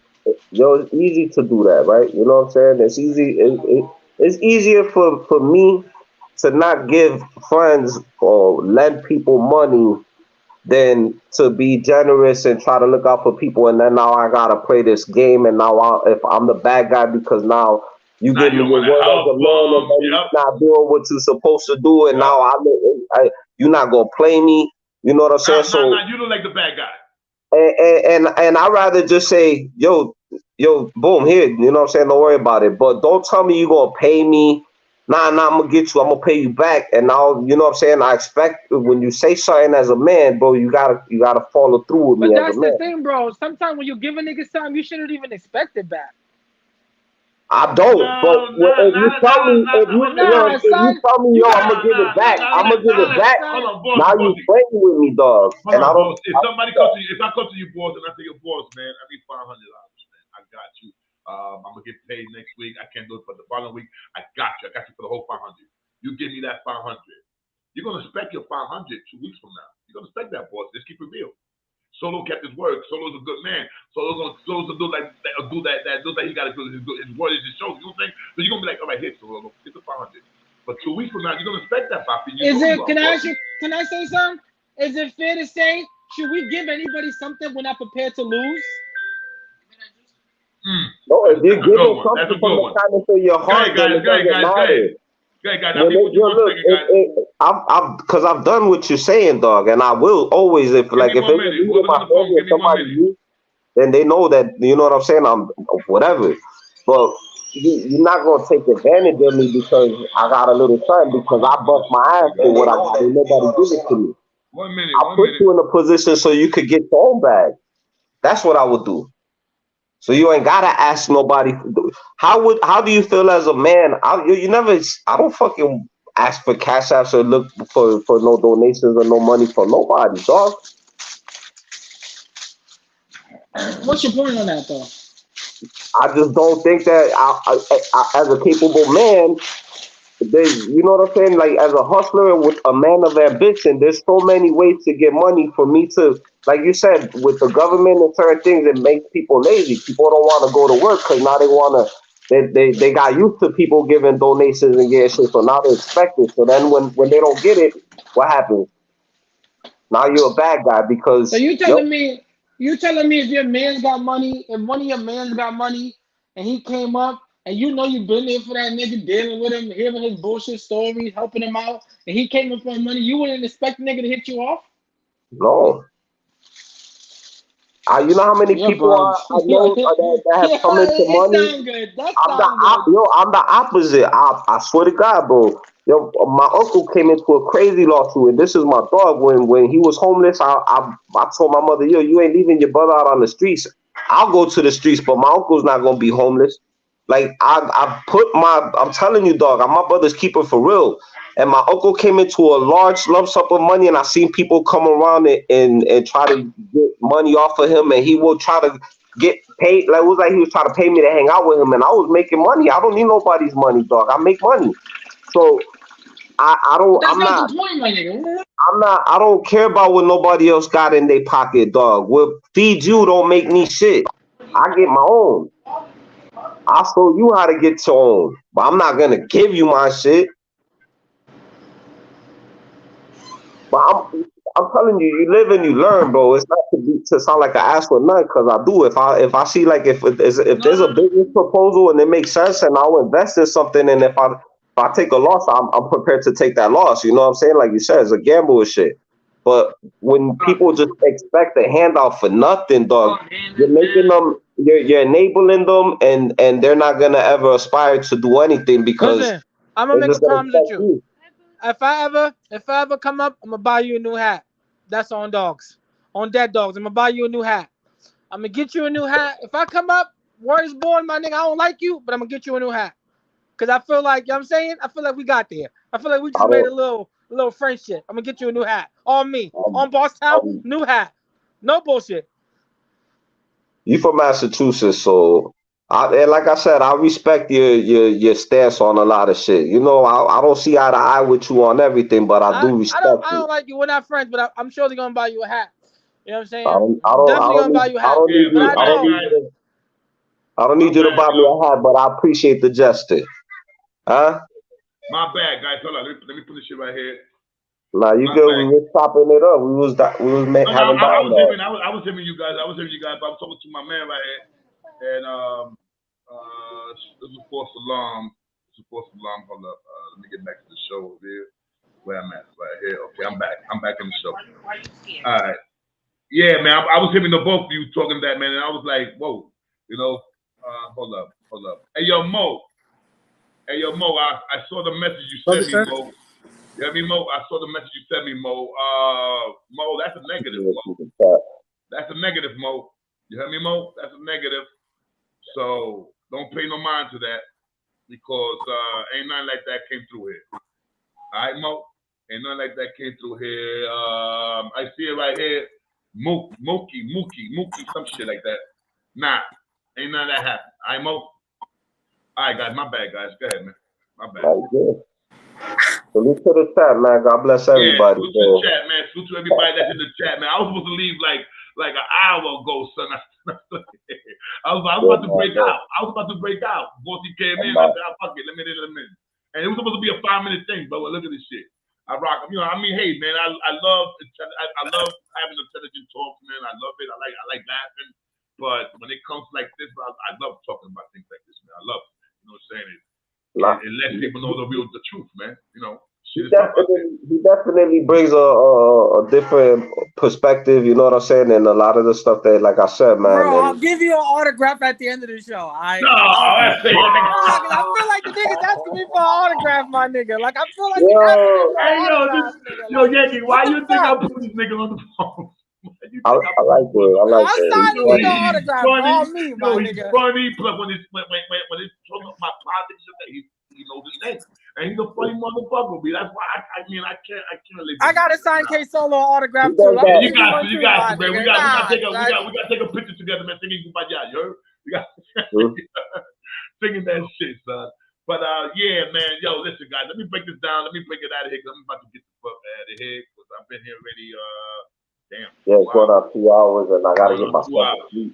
Yes. Listen, Yankee, man. Just like I said, it's always good to have you here. No question about that, boss. All right, fuckers. I'm out of here. You already know, you piece of shit. I see you later. Yo, these two guys, man, I swear to God, yo, they make my day, man. You know what I'm saying? Like I said, I love talking about politics. I love talking about what's going on in the world. I like joking around, no question about that. Anybody that follows the show knows what's up with the K Solo show, man. I mean, sometimes you can find an argument here. Sometimes you can laugh your ass off. Sometimes we could talk some serious shit. You know what I'm saying? It's like how can I say? It's like a box of chocolate. You never know what you're gonna get out of it. And no, I invented that slang. That came from the movie Forrest Gump. All right, so please, you're gonna have somebody saying, "Yo, Solo, why you buying from Forrest Gump movie?" I know it because we have haters like that in this show. But anyway, everybody here, man, you already know, man. I love you guys, man. Thank you, Daddy Yankee. Thank you, boss man. Mo, I love you. But listen, Mo, that person that said that he said that, no such thing. I didn't see it. I don't see it. So no, that never happened. And anyway, I still want to give a shout out to him anyway. A shout out to Mookie, I think. Let me see what the guy's name again is. I don't see it. I don't see the name. But I think it was okay right here. Right.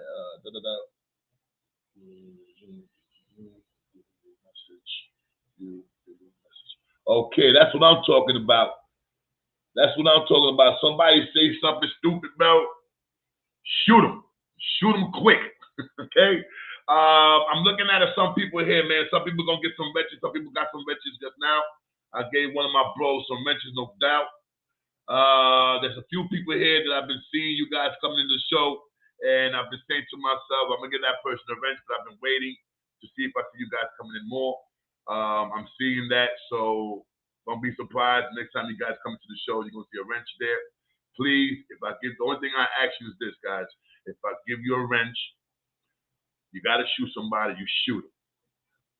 The only thing I ask you guys, please don't delete the person, don't block a person or whatever.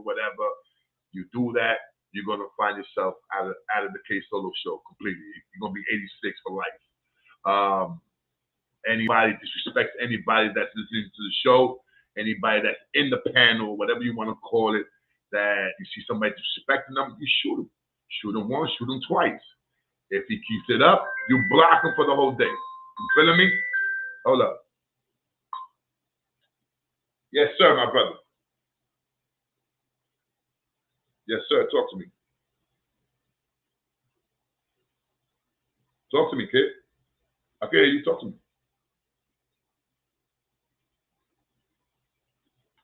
I can't hear you. What? Who?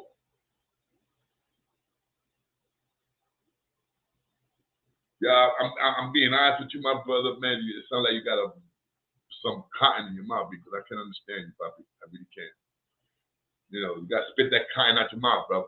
You got to spit that cotton out your mouth, baby. I can't understand nothing, bro. It sounds like the Godfather drunk. It sounds like the Godfather drunk. You know, come on. It sounds like me when I fell asleep a couple times in here. You know? So anyway, guys, well, respect. DJ, thank you, my brother, for showing up. You already know, my brother, 114. You already know. Yes, sir, 114, my brother. Listen, I gave you my number. Give me a holler. You already know the number is 347-373-9721, my brother. You know who you are. I'm talking to you. Call me after the show is over. and I'll let you know who brought me home. All right? Because I would like to ask you some questions myself. All I gotta tell you is I've been home since 1989. So yeah, man, I've been here for a minute, my brother. All right, so anyway, guys, listen, let me let you go, man. So you already know. Thank everyone that's been here, man. Like I said, listen, once again, I'm coming back out with the hoods. I'm coming right back out with the shirts. Coming back out with the hoods. Not t-shirts. I'm coming out with the hoods because the winter time is coming here.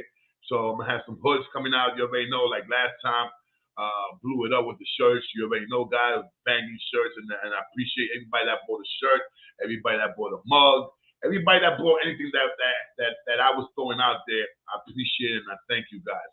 But check it. I'm gonna have some hoods, and they're gonna be banging. I'm gonna pick 5 people. This word to everything I love, word to my crown.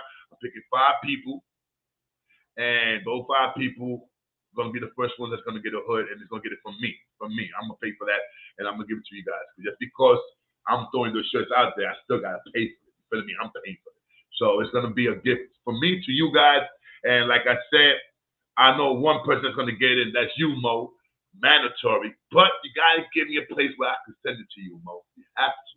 All right. So you guys already know, Free Republic. Shout out to Free Republic. Shout out to Hurricane, Seabiscuit, Daddy Yankee, Mo, Lampane, Mario, Ito, Pollo Loco.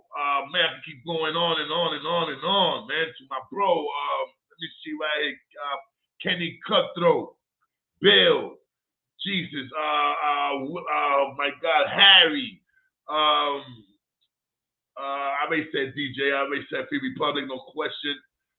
Christine, oh God, so many. KK, Mo, you already know what's up. Damn it, I'm trying to get everybody here. I'm trying, guys. Hold up. Who the fuck is this? Did I read this name right? Sexy Lopez? Okay. Shout out to Sexy Lopez. Shout out to Joe. Sexy Lopez, ain't that a bitch? Bill, you already know. Who else we got here, man? So many. Skill. You already know what's up. Shout out to you. BVP, you already know. Let me see. Who else we got here? Jesus Christ, so many people came in today. Guys, I'm Joker Fish. Wow, Joker Fish, I didn't see you here, baby. Why they deleted your message? Who deleted my boy Joker Fish message, bro? Wait a minute, Joker, hold up, man. How the fuck you not hold up. How the fuck this happened? Joker, I don't know, man, but I gave you a wrench, B. I don't know how the fuck you got blocked. But I'm gonna unblock your ass because you're a part of this family. Unless you said something stupid, but I don't think you would do that.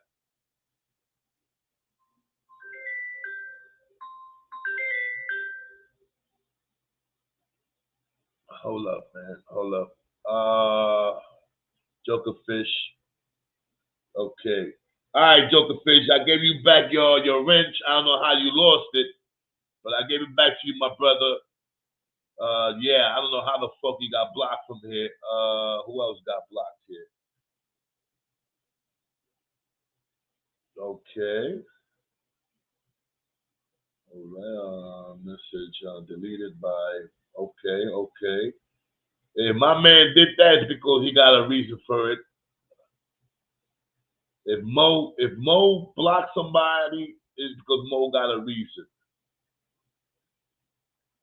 I'm trying to get everybody's name here.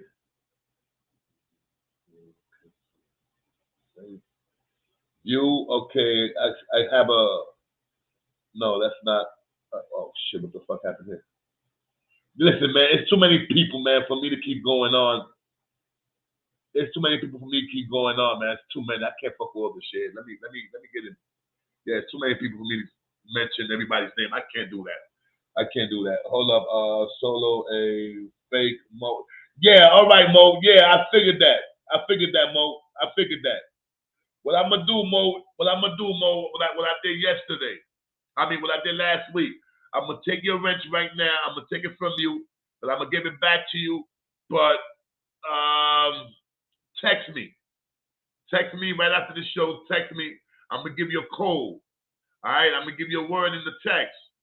Remember, text me out of your share, the private, whatever. I'm gonna send you a code. You text me that code. I know it's you, and I'll give you back your rent tomorrow. You heard? All right, Mo. I'll get back to you tonight. So make sure you text me. All right. So let me take it out. Let me take it away from you right now, Mo. I don't want to continue with this shit because I'm seeing that fake Mo is deleting a lot of people, and I know you won't delete. You will not delete Joker Fish. I know that. So let me take that away from you like that. You already know what's up. Yankee, what up, twin? All right, let me take that away from you, Mo. Hold up. All right, Mo, listen, I took it away from you. I took the wrench until we clear this up. All right, baby? You already know. I'm going to give it right back to you. Just make sure you text me, Mo. All right? All right, yo, let me get out of here, man. Let me get out of here because I'm up, you know, like, what time is it? It's going to be 1 o'clock. It's like 19 minutes to 1. Everybody, love you guys, man, but I got to go. All right? This is your boy, K Solo. You have to sabe. But maybe, like I said, tomorrow, I probably won't be here tomorrow. Definitely, I really believe that I will not be here tomorrow. But if I don't gotta go work, if they fucking call me to go to work, man, I can't wait till they call me and say, yo, come on. Yeah, man, in case I gotta work, man. I need some cheddar, you feel me? So just in case I don't be here Thursday, Friday, Saturday, what I'll do is I'll make a early show. I'll come out early, like in 6, make it like an hour, and let you guys know that I'm doing it tomorrow night. I mean, when Thursday or Friday night, let you guys know that I'm going to work. And you already know the routine, all right, guys? So listen, man, thank you once again for showing up. Thank you, guys, man. This shit went all the way, I believe, to 50. I believe this went up to 50 people, I think, today. No question. But listen, this is very important, my brothers, okay? If this is your first time here, subscribe. I mean, even if you don't like me, subscribe, bro. Subscribe. It's you know, it's like what I said, man. You don't gotta like a person to give to how can I say to support that person, especially if it's a fucking Latino, bro. Because I know I get a lot of Latinos on my show. I know I do, and I get a lot of black brothers too, and I get a few white people too. No question. You know what I'm saying? I get people from all over the world, man. Shout out to Australia. Shout out to the UK. Shout out to Argentina. Shout out to how you call that country? Oh God, Peru. Shout out to all these countries, man. Definitely shout them out. Shout out to California. I have a lot of people that come to California that be giving me shout outs. Texas, Florida, no question. Florida, California. It's like wow. You know what I'm saying? Hold up, man. Somebody's calling me again. It's the same number that I'm seeing here. I'm gonna give the guy one more chance. After that, it's a done deal. Yeah, holla. Talk to me, my brother. Now, wow, what I'm seeing, I got it blocked. I got it blocked.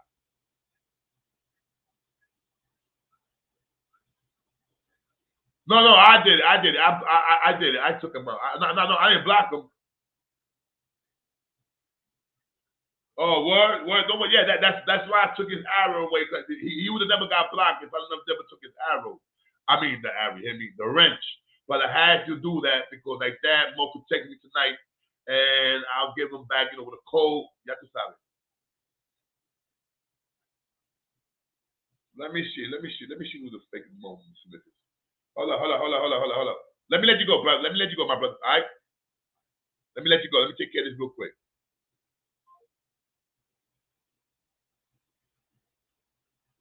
We got a fake Mo Smith blocking people here. Okay, blah, user.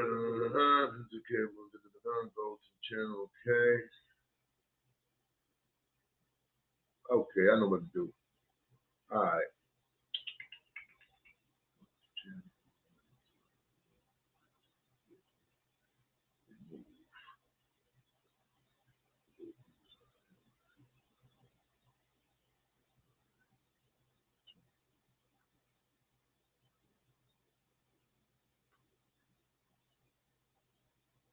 All right, this fake Mo Smith is on timeout. I just timed this motherfucker, and once I finish the show, I'm getting rid of him. He's a done deal. So the next thing you're gonna block is that dick in your ass. You heard? That's the only thing you're gonna be able to block now. Is that dick in your ass, fake ass Mo. I don't understand how can a dude use somebody else's name.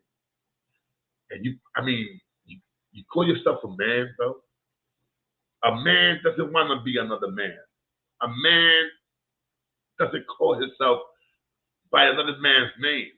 You understand what I'm saying? Be your own man. That's why I know you're not a man, bro. That's why I know you like cock.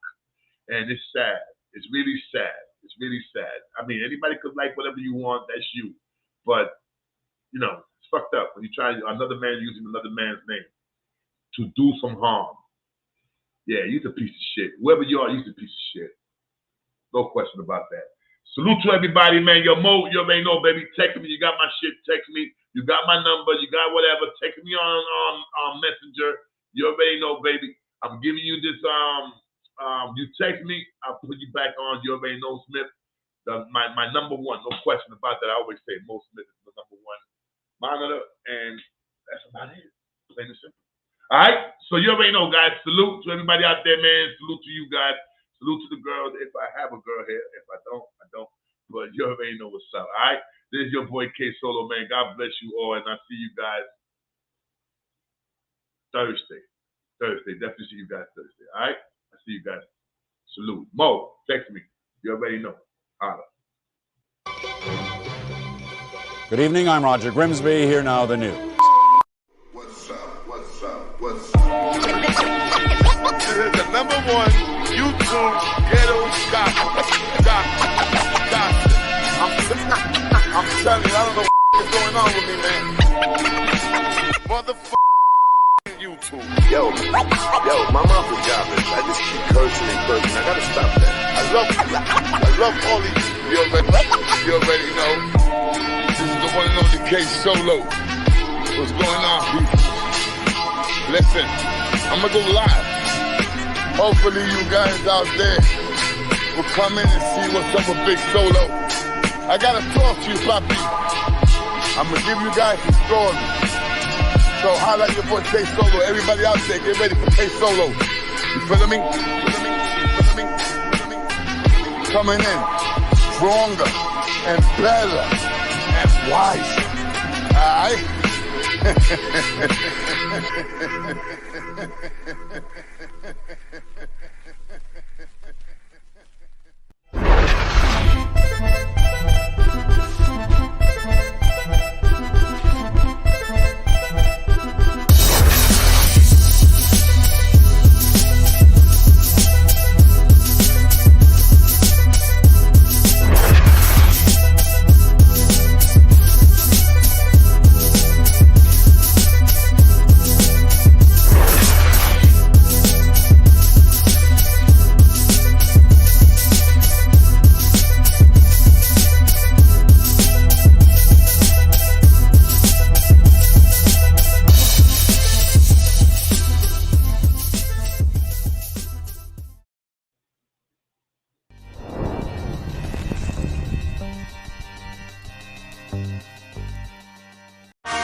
Mike, and he said something to you in your ear that nobody could hear. What exactly was it that he said?